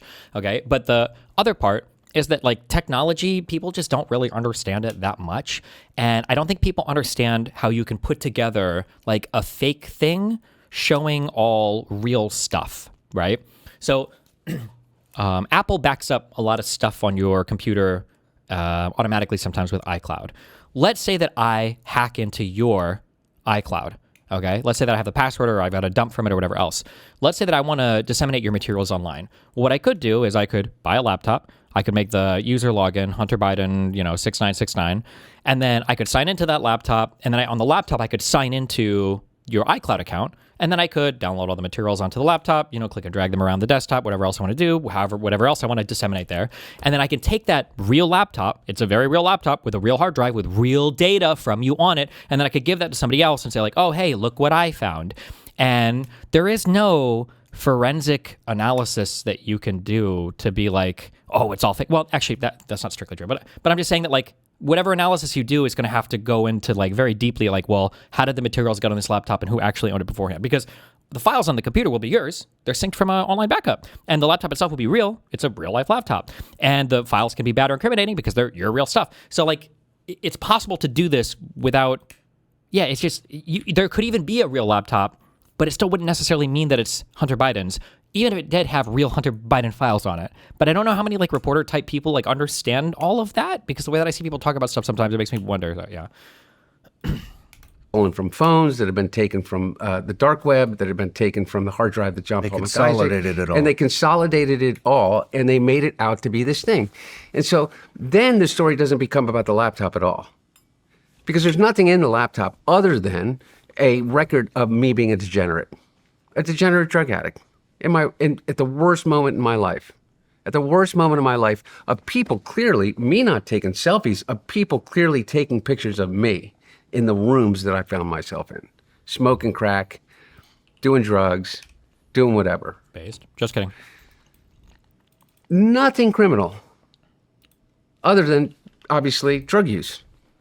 And what other people would think is, abhorrent behavior. I mean, whatever. I mean, having sex with women. And so they take that, and then you can say whatever you want. And what of the guy that the laptop was turned into, wasn't he a little strange too? He was strange, but like strange in the way like my mom and dad are strange. Like he was just a clearly massively bought in deep state guy. He believed all the conspiracies. He thought that there was a deep state democratic operation, and he wanted to be the one to save Donald Trump from getting impeached. Wait, I ripped that characterization from somebody in my chat, but somebody said he actually put that. Did he actually write that in this book? That they were going to go onto the floors of Congress and...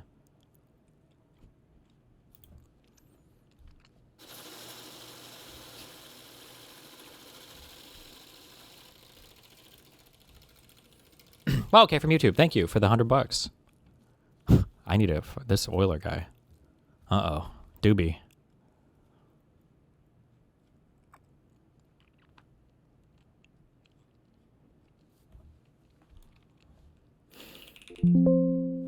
Fuck.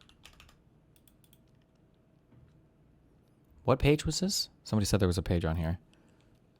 Under the January 2020. Oh. Oh, yeah, Jesus Christ. The impeachment trial began. For 5 days, I, along with the nation, watched the president get accused of and attacked for crimes he hadn't committed. On January 22nd, the prosecutors made their opening arguments. The shit show lasted 3 days until it was the defense's turn. For the next 3 days, I kept my fingers crossed, waiting for a lawyer to hold up a silver 13-inch MacBook Pro and demand a mistrial, the way a condemned man might get a reprieve while sitting in the electric chair. It's just, this guy is fucking so cringe. Everything about this guy is so fucking cringe. But whatever. No one read the stories. When you put me naked on the front page of the New York Post over and over again with a crack pipe in my mouth, it becomes like gold. And Miranda Devine said it was the most read, the most followed story in the history of the paper. Wow. She's written and sold 2 best-selling books based upon that. And it's all about the pictures. It's like sex, drugs, and politics, man. And that's what they did. So then it became about the cover-up of the laptop story. You know why Twitter took down that story? Because non-consensual pornography. It's because under what is the law today that was pushed by Melania Trump, it's revenge porn. You're not allowed to take a picture that is stolen from somebody's digital material of them in naked and with another person and publish it. I mean, you're not allowed to do that. It's a crime. But in my instance, and so that's what the New York Post story ran in the initial story, and it had naked pictures of me in there. And under the terms of Twitter, they took it down when I objected to it. So you got to take that down. And so they took it down, and then that became the hobby horse for everybody. Is that it was an issue of free speech, and how the deep state, buried the story. What story? That I was a drug addict, and that I was in rooms in which people took pictures of me, and I took pictures of myself.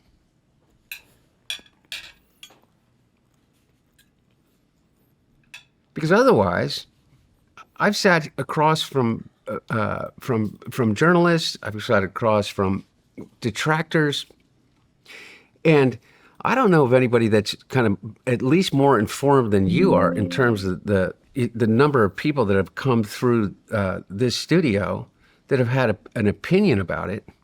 And I know that you prepare and you have a team that prepares. Has anyone of your team ever been able to tell you of any crime other than crimes of as it relates to illicit drug use that is on the laptop? And I mean, wouldn't you have, if there were, wouldn't you come? And by the way, obviously, like, it's all there, Sean. Like, there's nothing more to show.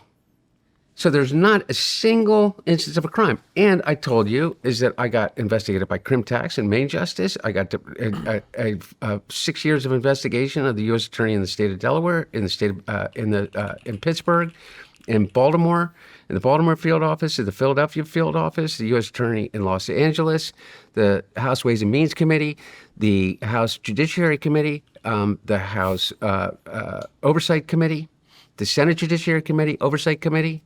So many. Every one of them. And probably a number of under Joe Biden's presidency, by the way. Under Joe Biden's presidency, by the way. Foreign foreign intelligence agencies.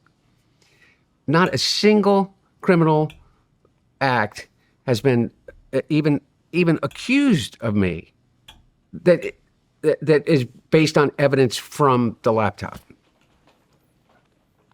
So the irony is that the thing that they hang around my neck as being this, this great sin, the laptop, is in actuality evidence of the absolute bullshit of their accusations. Wow. So they say that I was engaged in some type of bribery in Ukraine. Now, the person that stated that to an FBI agent in an FD 1023, pay attention to this one, confidential informant statement, was then arrested by the same special prosecutor that was prosecuting me, because they blew up my plea deal because you had Congress come to the U.S. Attorney and say, this is bullshit. We know that he was engaged in bribery because we have an FD 1023, a private confidential thing, an informant that claims that he was engaged in bribery and has evidence of it. So they blow up my plea deal, okay, because of that. And they pretend like it was because some confusion as it relates to, I had immunity. Everybody gets immunity when they do a plea deal. Why would you enter a plea deal if you didn't get immunity from the federal government that they weren't going to come back and, charge you with something else? And so they blow up the plea deal and they bring this guy in, the informant, Smirnov. They bring him in and they say, okay, tell us about this bribery. Tell us about this FD 1023 that you have members of Congress out there waving around as evidence of Joe Biden's corruption. And he basically breaks down and says, it's all bullshit. He was encouraged to do so by others. He was encouraged to do so by people in intelligence, in Russian intelligence. That's the story. Go read the story about Smirnov, who's sitting in jail. Yep. Serving a sentence for lying on the FD 1023. Yep. Well, now that story blows up, what do? No one cares. 3 days before the statute of limitation runs on these charges, they charge me with the things that they had just come to a plea with me on. Anyway, man, the laptop. Once again, there are people out there that have just dined out on this, the laptop. And it's become a kind of buzzword for, corruption of some kind of epic, roadmap to the Biden crime family. No matter where you're watching Sean Ryan Show from, if you get anything out of this, please like, comment, subscribe, and most importantly, share this everywhere you possibly can. And if you're feeling extra generous, please leave us a review on Apple and Spotify podcasts.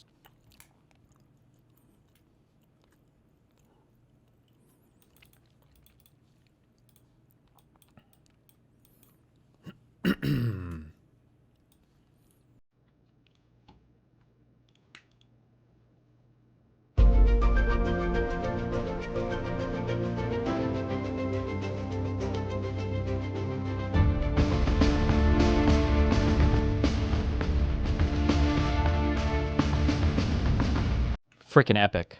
From shortly after my arrest on October 9, 2019 to now, I have been trying to share the irrefutable truth with you. The American people have been lied to by Donald Trump, Rudy Giuliani, and various cohorts of individuals in government and media positions. They created falsehoods to serve their own interests, knowing it would undermine the strength of our nation. From November 2018 to October 2019, I was a key participant and a witness to numerous efforts to prove that Joe and Hunter Biden were linked to corruption in Ukraine.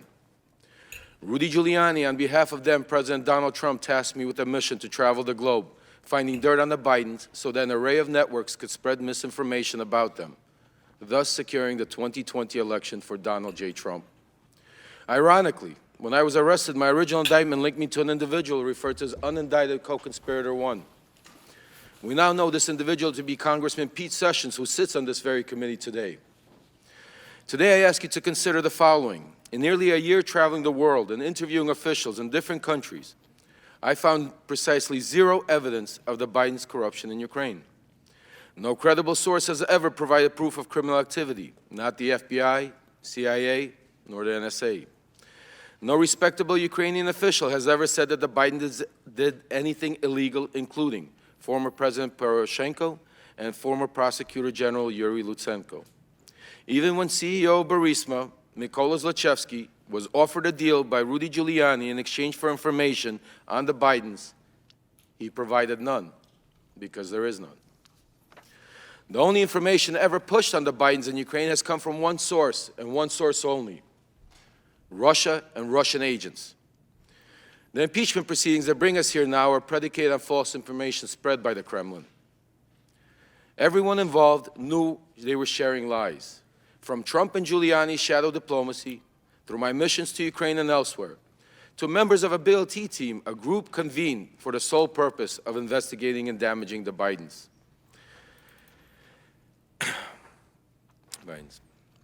Everything was... With how much people were talking about the laptop, why does nobody care? What do you mean? What about Epstein? What do you mean? Because Republicans control, they own the media cycle. I don't even mean that literally, although now today it is more literally, but they're just very good at always setting the media agenda. For the ultimate benefit of Donald Trump and thereby Vladimir Putin. Because the team's investigations were centered around Biden and Ukraine, I was designated the point person in every matter they pursued. That is how I know with certainty that these Biden stories are untrue then and are untrue now. Congressman Pete Sessions, then Congressman Devin Nunes, Senator Ron Johnson, and many others understood they were pushing a false narrative. The same goes for John Solomon, Sean Hannity, and media personnel, particularly at Fox News, who used this narrative to manipulate the public ahead of the 2020 elections. Sadly, they are still doing this today as we approach the 2024 elections. We cannot separate this conspiracy from the Russian-Ukraine war because Trump has no intention to keep aiding Ukraine. Without the support of the United States and NATO, millions in Ukraine will suffer and die. If we allow Russia to defeat Ukraine, eventually that suffering will reach American shores. Today, I admit my own wrongdoings. I have been a convicted federal election campaign and fraud crimes and served my sentence. I do not hide that from reality. It is part of my truth. Despite rigorous attempts by those in power to silence me, I will be silenced no longer. Thank you to the committee for allowing me to speak. I look forward to answering any and all of your questions. Thank you.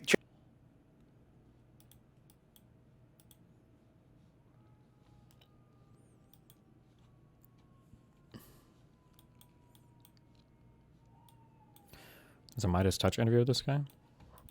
Data or maybe something out there that people weren't aware of. We knew as early as middle to end of February 2019 is when the first time I heard about the Hunter Biden laptop from Yuri Lutsenko. He told me that there is a hard drive out there with compromising information. Oh, hold on. I wonder how solid his mind is on that, because the New York Post article says that that laptop was dropped off in April of 2019. So interesting if he's saying he knew about this in, did he say January or February of 2019? Because obviously that predates it even being dropped off. Data or maybe something out there that people weren't aware of. We knew as early as middle to end of February 2019 is when the first time I heard about the Hunter Biden laptop from Yuri Lutsenko. He told me that there is a hard drive out there with compromising information on Hunter Biden, and he promised to get it to us. So wait a second. That's a couple. February. Yeah, isn't that a couple months before April 12th, 2019? Yeah, but you know, There's a couple of versions. I'd like to discuss them with you off the record first, and then maybe we could come back, because I think Of course we will. But I do want to share some stuff. You just brought up some interesting part that I would love to share with you. Thank you. Yeah, I'm pretty good with timelines, and so the thing is, what people don't realize, April 2019, Hunter Biden actually drops laptops. And by the way, it's 3 laptops that he drops off if you go by John Paul McIsaac's book. So a lot of this stuff is public. We're discussing, and I think that's why it was supposed to be 3 laptops, 2 were damaged, and then the other one he said he could recover data from. That's his story. I don't know if he's been super consistent on that since the beginning, but that's what it ultimately ended up as. So surprised, Lev, when you look at what you're doing now, learning about data in February of 2019. We know the laptop issue in April of 2019. You're already dealing with some pretty suspect characters. And by the way, and we're going to go into it, Durkash hasn't even come into the picture yet, right? You're talking, in spring of 2019. He starts coming into the picture sometime around. The shop didn't have CCTV. So I think the John Paul Isaac guy claims that there was a security camera, but that he doesn't normally keep the footage, and he dumps it every 2 months, and he thought it wasn't important to keep it or something like that. That's probably one of the shadiest, weirdest parts of his story. I wonder if he writes about that in his book. Let me check real quick.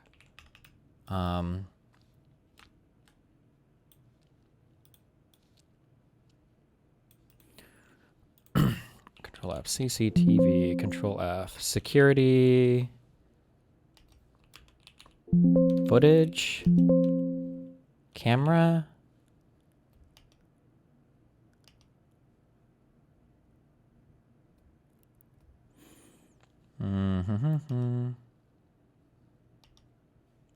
Fuck. Well. Didn't he claim that the laptop was abandoned? That's why it was legal for him to take possession of the data on a laptop. Otherwise, I think sharing that information would have been illegal. No. Excuse me. Sharing the information was always illegal. That's always been a crime, but nobody gives a fuck about that. Just because a laptop is left in your possession doesn't mean that you gain the ability to own all the underlying data, and then of course, then you can disseminate it as well. That's all. That is bullshit.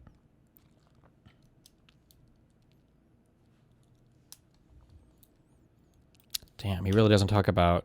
Fuck. Yeah, I don't know why he has no... the security camera shit, but whatever.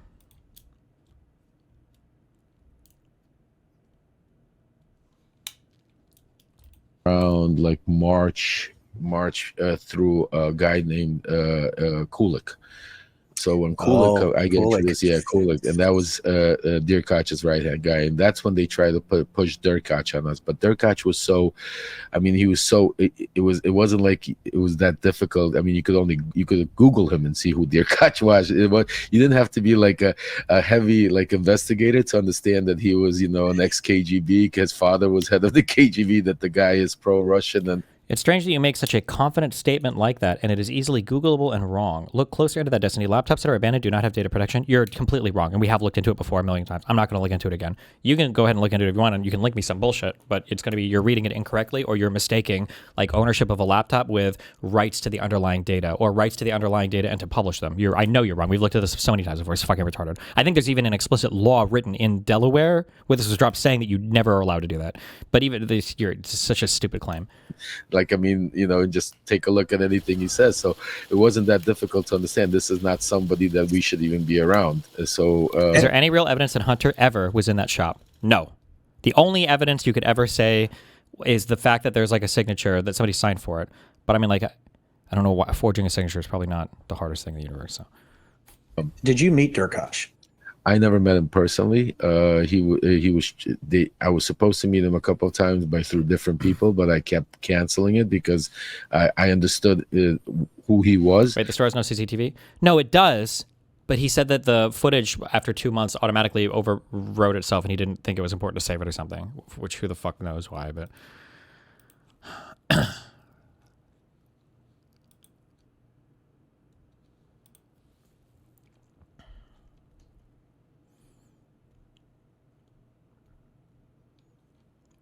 I'm pretty sure he was. It was recorded on tapes. Pretty sure who was what. There are no tapes of Hunter walking into that store. I think we would have seen them. We'd be talking about them a ton. What do you mean? Okay. I just listen to this one real quick. And now at the center of the Zero Experience, Hunter Biden scandal and Biden, let's see, foreign syndicate issue. Well, is Hunter Biden's laptop, which reportedly contains, well, a lot of disturbing material. Now, computer repair shop owner John Paul Mac Isaac, he turned the laptop over to the FBI in December of 2019 after Hunter failed to retrieve it from his store 90 days later. And after facing endless slander and death threats, he even closed down his shop for a while and went out of town. He's now come forward to tell his side of the story. John Paul joins us for an exclusive interview. John Paul, sir, thank you for being with us. It's fucking Barrett, dude. Evening, Sean. Let's get into the document side of it. So would it be a fair statement to say that what you saw concerned you, that you desperately wanted to get this out of your shop, as you said? Correct. So on both fronts there, I just want to make a thing. Let me go through the timeline with you, if I may, because you handed this over to the FBI. They finally took possession of it December 9th, 2019. Tell us what happened. They came to the shop. Originally, they were planning to make a forensic copy of the drive. They couldn't guarantee that they could take the equipment away from me. So when they showed up and they handed me a subpoena requesting the drive, the paperwork, and the laptop, I was overjoyed that they were going to basically meet my demands, if you will. I wanted it out of my shop, and I wanted some kind of paper trail, some level of protection from the FBI. So I was pretty happy that they took it. A couple of things happened during that exchange. A couple of things were said that kind of, again, threw up some red flags with the FBI, just how they wanted me to handle it if he should come looking for it, how to contact them, how to stall that whoever's looking for it so they could make arrangements to have the equipment returned to me. It did kind of, I was concerned. So December 19th, to remind everybody, because impeachment on the issue of Ukraine took place with President Trump in January of 2020. And I guess my question is, what you saw in terms of documents, did that seem relevant to you to the debate that was explained? So stupid. Well, I had seen what would, again, I'm not an investigative journalist. It's not my day job when I was fixing Macs, but I saw some pretty compelling documents that definitely showed a pay-for-play scheme going on between Hunter Biden and his business dealings in Ukraine. Really? Joe Biden claimed that he didn't know anything about his son's business dealing. Will the documents that you saw contradict that, incontrovertibly contradict that?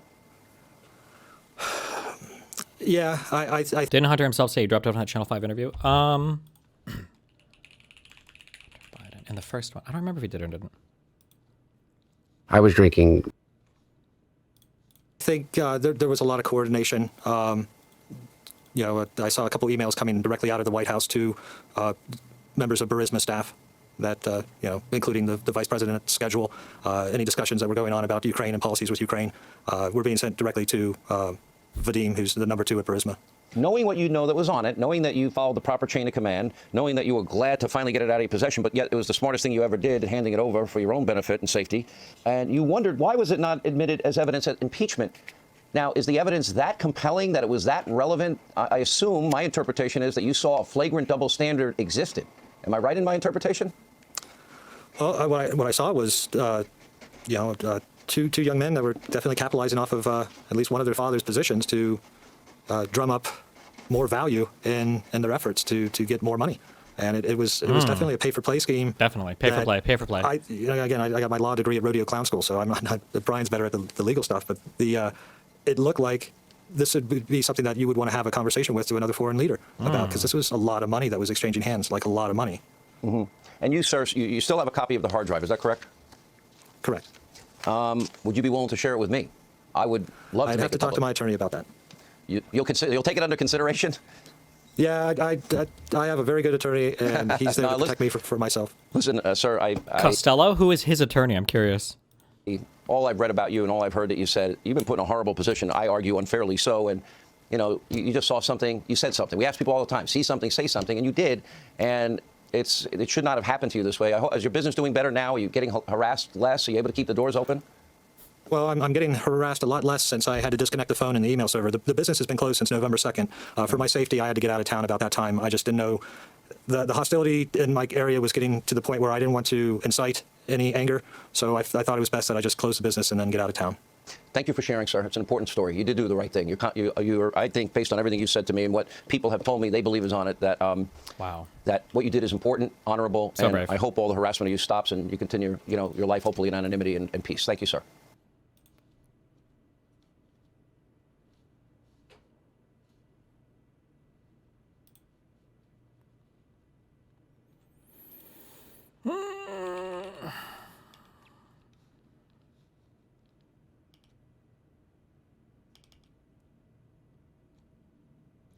Goes under it on 123.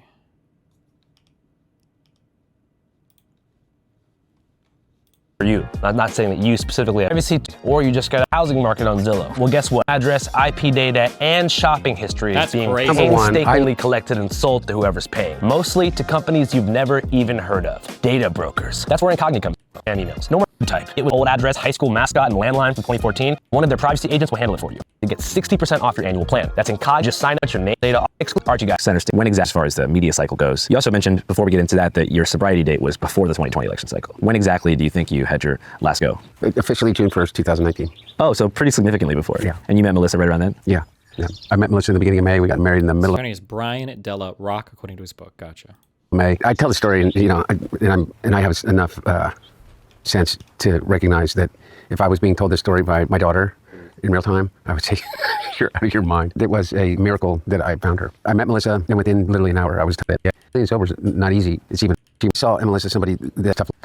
The first Stop the Steal rally at Reading. Yeah. So for those who don't know, what happened with that? My laptop. So everybody is keeping an open mind. Is what is it that you think the laptop proves, or what you call the laptop? So everybody has a laptop. So when they say Hunter Biden's laptop, what is it that they're talking about? Do you know? Well, I know that you your entire iCloud was connected to it. All of your personal text messages, private photos, all that kind of stuff. Like everybody's laptop. Yeah. Okay. And you left it with a repair shop owner who, for some reason, gave it to Rudy Giuliani. Not exactly sure how that's legal. He distributed it to the press. Particularly, I think the New York Post was involved in the spearheading of this mass dissemination of your private materials. From what it seemed like, it was a lot of private text between you and your friends, family. Your entire sort of private life was on there. Yeah. And again, so everybody has a laptop. Everybody has a well, cloud. I'm assuming not. No, not everybody has a laptop. Everybody has a digital life. Almost everybody has a digital life. Everybody has a digital life, pretty much. And that includes voicemails and pictures and text messages and emails and location data and everything. Everybody, you do, everybody that is here right now. By whatever means, they got my digital footprint going back decades. Over 20 years. Again, I ask anybody, you're steeped in this, and this isn't a challenging question, but it kind of makes my point. What does my laptop prove about criminality or anything, other than what I had already readily admitted to, completely transparent about, is my drug addiction? Well, I'm trying to remember specifically what the most radical conspiracies that I heard. I think that a lot of people are concerned or curious about various international business dealings. So I served on the board of well over a dozen different entities, way more than that, including major global organizations. I was vice chairman of the board of National Passenger Rail Corporation, which is otherwise known as Amtrak. It's the largest passenger rail company in the world, which is more than just a rail company. It's also a real estate company. It's also a commercial real estate company. It's a residential real estate company. And it is probably the largest owners of property in urban metro centers of any organization in the country. And a huge employer and a multi-billion-dollar business. And I was the chairman of the corporate governance committee on that board and vice chairman and elected chairman and then resigned before the Obama administration took it. So I told you before, I was the chairman of the board of the UN World Food Program, responsible for sustaining a budget above $2 billion a year for the World Food Program and the contribution the United States makes to the global relief effort as it relates to hunger. I was chairman of the board of the Center for National Policy. I was on the board of Catholic We get it, bro. Of Crimea and the incursion of Boy Flexner, which is for, and a number of others that have. And to the FBI. For over a 10-year period of time, I worked with a group of people that every other member of that. Federal officials are looking at his foreign business dealings, including his ties to a Chinese energy company. And those are my two. Yeah, because I was kind of looking into it, and it seems like the conspiracy is that through those connections that you had to these, I guess, foreign governments, they were using you to leverage pressure onto your dad. Again, somehow. like what? Well, that's the thing, is that when you're looking I'm not putting you on the spot. And I guess my whole point is that I asked these same questions to the House Oversight Committee. I've been investigated by the House Oversight Committee, the House Ways and Means Committee, the House Judiciary Committee, the Senate Judiciary, the U.S. Attorney in District of Columbia, the U.S. Attorney that was in or discovered as it relates to my laptop. Not one. Not a single thing about my laptop. So this whole idea that there was some conspiracy to cover up the laptop, they uncovered 20 years unvarnished of every single communication that I've ever had over a phone or by text or over email or computer in any digital way. There's not one communication that you can even remotely say is evidence of a crime. Not one. Not one time. Not one communication. I would challenge anybody to show one instance, other than me seeking drugs for myself, for my own personal use, okay, or women as it relates to people that were in the drug trade that I would seek for the purchase of drugs. One single instance in which anyone has accused used any one of those communications as evidence of any kind of crime at all. Now, take that, okay, That's it. So you say Hunter Biden's laptop. What? I by the way, I'm talking out there to people that I would assume are, you know, or want to be on my side, or at least want to be on the side that I'm part of. What about Hunter Biden's laptop? How about this? Well, it was a cover-up. Twitter took it down, and it was a big cover-up.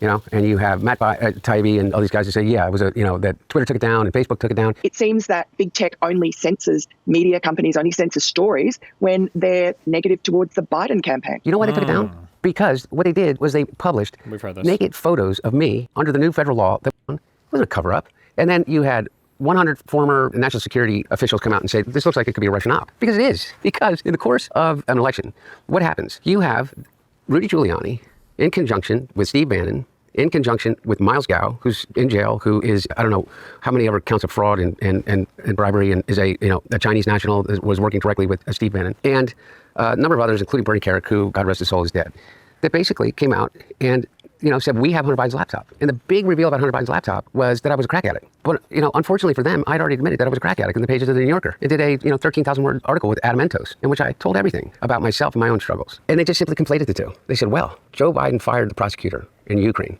to benefit his son. Completely debunked. The person that said that I took a bribe for that happens to be a guy named Shokin, who is in prison for lying to the FBI on a form FD 1023. In prison. Admitted to it. Admitted that he was enticed into making it up on behalf of the Trump team side. The only other guy that came up and said that there was illegal and wrongdoing and bribery was a guy named Gal Luft, who was later convicted in absentia, both by the EU and as a arrest warrant out for him by Interpol and the United States as an arms dealer, selling Chinese weapons to the Iranians and to the Libyans. And so again, I ask, so Hunter Biden's laptop, so what? So what? It sounds like it became political cannon fodder to, make that election cycle as colorful as possible. How do you defend yourself against it, though? So if somebody says... Well, let's start with the fact that your private photos were leaked by somebody that was supposed to be repairing your laptop. Some people will go, well, hey, wait a second, aren't you just leafing through someone else's private property? It can be perceived that way, but again, he hired me to do that. Number one, I literally have no memory of ever dropping my laptop off there, okay? This guy swears that I did, okay? Regardless. The guy the blind laptop owner? Wait, you've never seen the... I literally have no memory of ever dropping my laptop. I've never seen him, I guess, no. This guy? Bro, yeah. By somebody that was supposed to be repairing your laptop. Some people will go, well, hey, wait a second, aren't you just leafing through someone else's private property? Russia probably just broke in and put the fucking laptop there. Hired me to do that. Number one, I literally have no memory of ever dropping my laptop off there, okay? This guy swears that I did, okay? Regardless, to your point, okay? This is Wilmington. That laptop repair shop is in Trolley Square. I had family that owned a business that was literally the opposite side of them. There are literally within a stone's throw of where that person is in a very, very small community, at least a dozen people directly related to my family. Every night he used to go to 2 or 3 different bars in which he could have literally turned and talked to anyone and said, do you know how to get in touch with Hunter? You're talking about the laptop repair shop guy. Somehow that doesn't happen. But somehow this guy, who's supposed to be repairing a laptop, he says, decides what he's going to do is he's going to review the material, and what he sees is he thinks is evidence of crime. McIsaac says he also found documents that show payments made to Hunter Biden from a Ukrainian energy company that have become the center of a political firestorm. More emails from Hunter Biden's laptop keep surfacing. I want to know where Hunter Biden's laptop is. Let's get the truth. What's in this laptop? Now again, the evidence he thinks is of a crime is my drug use. He thinks it's Lockies, thank you for the 20 gifted subs, buddy. In Cake Chat. embarrassing. Really? And all of a sudden, who ends up with my laptop? The one person in that moment in time that had more to gain than anyone else. I got the hard drive legally, completely legally. Why are they worried about how I got it? Why don't they just say it's untrue? Rudy Giuliani and his lawyer on behalf of Donald Trump. Is he dead? How is that? Yeah, right. It's crazy how much helped the Trump admin that was like so clearly and obviously it was Russian related. So all of the attacks against Hillary Clinton were from the DCCC hack or whatever. And it was like trying to intrude on Hillary Clinton's private email server. And it was the Podesta email leaks from the Guccifer hacker. And Trump was calling for Russia to find the other 30,000 emails. And then for the Hunter Biden stuff, the more and more I look at this, I even said before I started to super dig into this, that I felt like it was this is some kind of op. I don't think it was legitimate. Everything I've seen about this just makes me feel more strongly that none of this was actually real or authentic. What was the whole claim here? Because I saw everybody kind of freaking out. Oh, Hunter Biden's laptop, it's got like shit on it. But like, what was ever found? Just him doing crack? Nothing. The claim was that Hunter Biden was trading on his father's name in Ukraine and introducing his father to business people so that Hunter Biden could make a fuck ton of money for the family while Joe Biden was president. And then... So literally what the Trumps do. Yeah, but yeah. So the two big things I think that came out was I think there was some email where somebody thanks Hunter for like introducing him to his father or something, which is just, I think they had like a dinner. There was like a big dinner or whatever. And people were like, oh, he introduced him so they could do illicit business dealings. And then the second thing was there was an email where I think it was Hunter or somebody else said, remember 10% for the big guy or something. And for some reason, people try to interpret that as like, oh, 10% for the big guy meant 10% was going to Joe Biden. But that just wasn't true. There were like 15 different agencies, committees, everybody else that like dug into Hunter Biden, the laptop, the emails, and everything else to try to figure out if there was some crime here with bereavement. Nothing was ever concluded. Nothing ever came from any of this. No amount of subpoenaing, digging into anything. Like all of it was bullshit. And then one of the things that started off this initial story was a guy who later admitted to lying to the FBI about all of it anyway. And so it was all bullshit. All of this was fucking bullshit. Mm-hmm. Is that possible? Does that just happen to happen? You think that somebody that knows you may have been paid off to orchestrate some kind of data? I don't know. And at this point, it's like, who cares? So then I get in an argument about like, okay, well, who took the laptop? How did the laptop disseminate it? Was it really a laptop? Because it really isn't, by the way. Here's another anomaly of this. There really isn't a laptop. There's a hard drive. And then there's an amalgamation of a hard drive. There's an original hard drive that he says he has. And he argues with everybody else who says that there are like 400 gigabytes more that were added onto that from the dark web. You never got a laptop before you wrote that story, did you? That's correct. You got a hard drive. Hard drive. And you received that hard drive from Rudy Giuliani, right? Yep. Okay. Who had been openly associating with an agent of Russian intelligence in the months leading up to your story. You agree with that, right?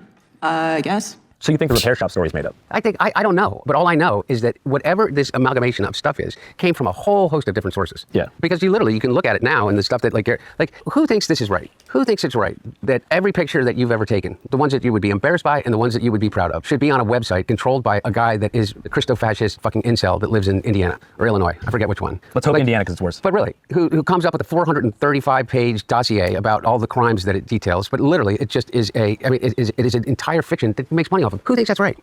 And so, but again, I get these discussions where. All right, well.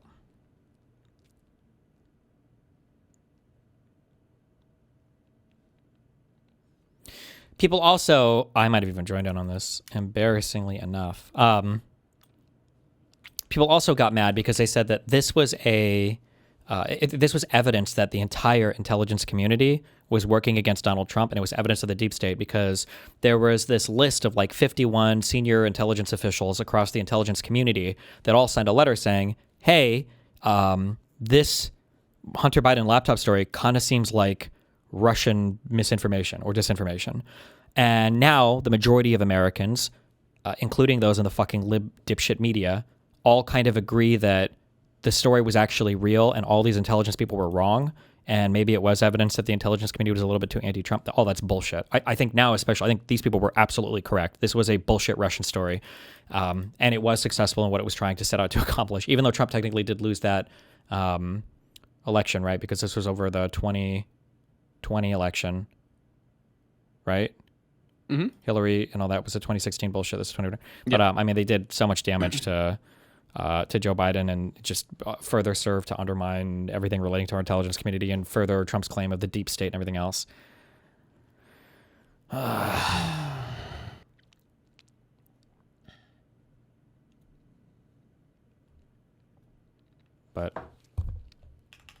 what are you gonna do? What do you want me to say? It's not good. Not good, Steve.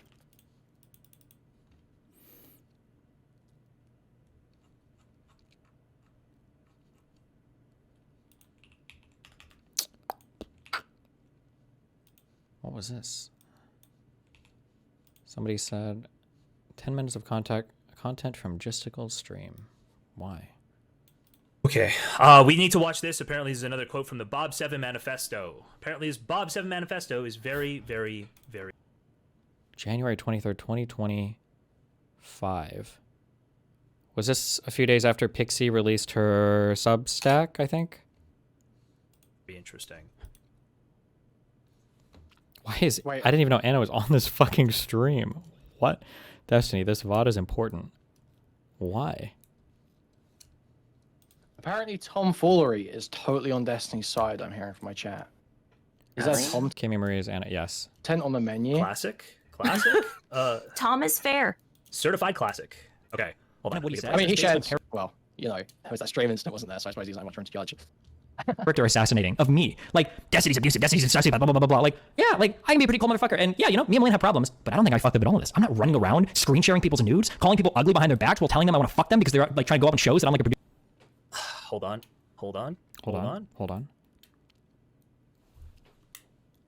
Wait, Was this when J-Stuck was on your side or off? No. This would have been a couple months after. Keep in mind, at this point, he is secretly... Wait, that's not Cherry, right? That's Lav? I don't know who this is supposed to be. Weasel Countess? I think so. Oh, what's the song? What is this from? That's Arrested Development, right? You know, Curb Your Enthusiasm. Yeah. It's Curb Your Enthusiasm. Wait, what is the point? Why am I watching this? Schizo said it's important. Is it important? Probably not. Hold on. Didn't Jane Doe drop her subsequent January 20th? Yes. This could work well as a meme, but I gotta... Holy shit. Thank you. Screen sharing people's... Hey, good job. Oh, and yeah, usually proven out, has happened, is his fault. There is no argument on any side. This is before we get to any of the Cherry stuff or the hidden recording stuff. This is before we get that. True. I knew that Bob 7 manifesto was going to be like a gold mine for looking things over on this whole front. True. Check Andrew Wilson response of Destiny canceling debate. I hope move on after way. Pirate Software, and I basically only stopped because of this Destiny shit coming out. So if you think I'm moving on before I've covered everything that's relevant, guess what? I might be here next week. We're gonna go through all the relevant shit. Based King. In the debate, I think he didn't want to do it. Damn it. Should have actually stay tuned for the debate. I mean, it is funny. Unfortunately, it's very funny. Okay. I mean, it is funny. Unfortunately, it's very funny. Yes, but Andrew Wilson's like fake smug laugh like actually fills me with rage. It's unlucky. I hate it. Yeah, imagine how much rage you're feeling with Destiny. What? Oh, maybe her mic is activating. She's not saying anything. With. Okay, that's what you really have to think. Yeah, about. I can imagine, dude. I wonder what Destiny. He was so confident in your downfall, bro. You can go back and find. There are so many clips of these guys all saying I would go to jail and be arrested, and everything that would come out from the court case and the discovery would all be horrible for me. But now they've all walked it back and they say, "Oh no, just going to being sued at all is good enough." And He's even doing part of me like immediately. You wonder what he's doing? Right now he's watching this and seeing that he can't come in and comment on what you're saying. Right now he's watching this and he is. What a pussy! That's it. Disavow. No one. You guys, I'm literally looking only at Lav, but don't do it. Okay. Shit like this is bad. I literally just said that I You was said like. you got it comfortable on YouTube. I literally just wonder what he probably is really angry. He's I think Lav says it in this video. That's what he said. Actually, over. You don't want to protect. Accusing me. Hold on, Merc. Nothing characterized as a rape. Okay. I don't know what the point of this was, but thank you so much.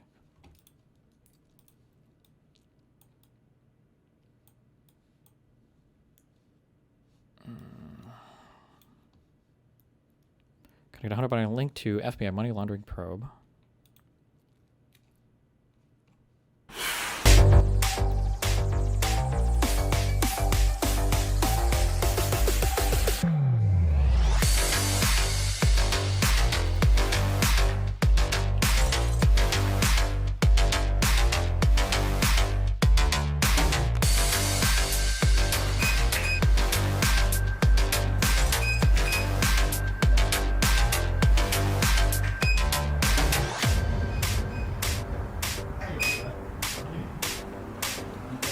Stop.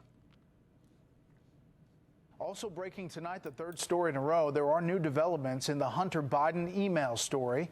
Here's senior political correspondent Mike Emanuel in Washington. Good evening, Mike. Brett, good evening. One senior federal official tells Fox News the FBI and DOJ concur with DNI John Ratcliffe's assessment that Hunter Biden's laptop and emails were not part of a Russian disinformation campaign. And the senior federal official says the FBI is in possession of the Hunter Biden laptop in question that breaking moments ago. Also late today, a new photo has emerged in the New York Post showing former Vice President Joe Biden's son Hunter and purported Kazakh officials. It is undated. We're checking with our sources to get as much information as we can about it and the proper context, as we are with all the new revelations in this Hunter Biden story. Big tech about to be under the spotlight. Negotiations continue with Senate Judiciary, which is threatening subpoenas for the CEOs of Facebook and Twitter on Thursday. We should have no more foot dragging. We should have proactive action here to address the concentration, to address the power, to address the censorship. Some Republicans charging censorship, even election interference, as the social media platforms blocked distribution of the initial Hunter Biden email story. You look at all the corruption in his family, it's tremendous corruption. Nobody's ever seen, that laptop, nobody's ever seen anything like that. He's gone into hiding. President Trump accusing Joe Biden of staying away from reporters ahead of Thursday night's debate to avoid answering questions about his son Hunter's purported laptop and emails. The president also jumped on this May 2017 email with Chinese energy executives verified by a source on the email chain, which discusses payment for 6 people. It includes a reference to 10% of the equity in the deal being held by H. For the soon to be big Hunter, guy. For the big guy, which sources say is Joe Biden. Sources say, uh-oh. The vice president got a kickback, and everybody knows it, and they've known it for a long time. Fox News has obtained images, including what appears to be a receipt from the Wilmington, Delaware computer repair shop signed by Hunter Biden. It also listed an email and cell phone number for him, and documentation from the FBI's interaction with shop owner John Paul MacIsaac. It shows the Bureau took possession of an alleged Hunter Biden laptop and external hard drive last December. Senate Homeland Security Chairman Ron Johnson wants answers about the FBI's actions since then. The FBI owes us a defensive briefing. If this shop owner is fraudulently peddling information to the Congress, that's a crime. The FBI ought to brief us on that as well. Investigative journalist Glenn Greenwald notes the Biden campaign's silence on the authenticity of what's been reported. No one in the Biden camp, not Hunter Biden, not Joe Biden, not anyone with the Biden campaign has even insinuated, let alone stated, that the emails are anything other than authentic. The FBI has made every effort to stay out of the 2020 election after it was front and center in 2016 with Hillary Clinton's emails and her private server. But tonight, some breaking news. We are told by a senior federal official that the FBI is in possession of the laptop and that the FBI and DOJ concur with the Director of National Intelligence that this is not part of a Russian disinformation campaign. Right? This is so OP. You should just like hack all of your political rival shit, I guess, and then just leak everything and just claim that it was some other thing and then talk about it forever, even if it doesn't prove what you want. Like, Well, that's significant. Mike will stay on that more in this panel. Okay. Lying's OP. True. Do you think Biden should have just pardoned him and moved on? Well, he did eventually, right?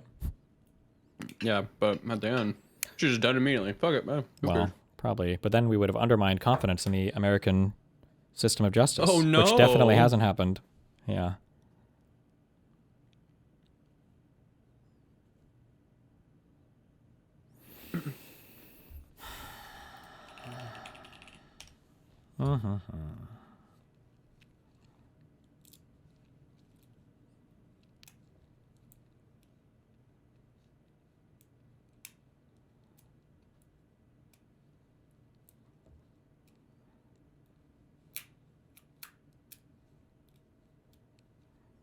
Well, What do you want me to say? Trump's bad. what do you want me to say? He's bad, yeah. He's a bad guy. He's a bad guy. Okay. I'll let you guys listen. I'll be streaming normally again on the 9th, okay? Be careful. Rip Reno. On the 9th? Yeah. Wait, are you going on vacation? Well, no, today's the 7th. I think I have to take my car in. I need to get... Oh. My thing keeps saying my TPSS sensor is not working, which I don't know what that means, so I have to take it to a place in the morning. Just wait for the MSJ. Buy a new car. Bro, true. Oh, yeah, true. Also, tomorrow, guys, get your party crackers out because we're definitely getting that hot MSJ ruling that's going to say, oh my God, everything is fixed. Hey. What? It's just your tire pressure sensor. You don't give a fuck about that. As long as you're... Well, I you got do, air because if tires. my tire starts getting flat, I would like to know that. You think you would probably feel that immediately? I don't know. You would. Instead of your car being normal, it'd be like... How about, I think I would like to like have my car functional and working rather than letting random sensors go to shit on the car and then just hoping that I notice if there's an issue with it. That would be nice, I think. Okay. Well, you can just tell chat, I'm the type of guy who wouldn't know if I had a flat tire. I'm the type of guy who would like to have all of his car sensors working. I paid for a car with a sensor, so I would rather have the sensor working. So, you know. Stupid. That's not what your mom said. So you're going to be gone for all this time. What do you mean so all that this you can time? fucking- No, I'm probably just going to be a little late tomorrow. I'm not, it's not going to be a whole day. I'll probably be a little late. Just Why like do your you mom is. not think about us? We want something to do, and Well, you're just going to not stream be longer here. then. No. Wait. I want to be entertained, not do the entertaining. Well, don't worry, Dan. Who? You won't. Yeah, I know. That's the whole idea. Wow. So why are you leaving now? Why so early? It's not. You got shit to do, man. Because I want to go. It's not 10. I have It's to not 10. go bang your mom. Okay. She It's says not hi. 10 p.m. yet. Be careful. Bye-bye. Cringe. Don't die. And stay safe.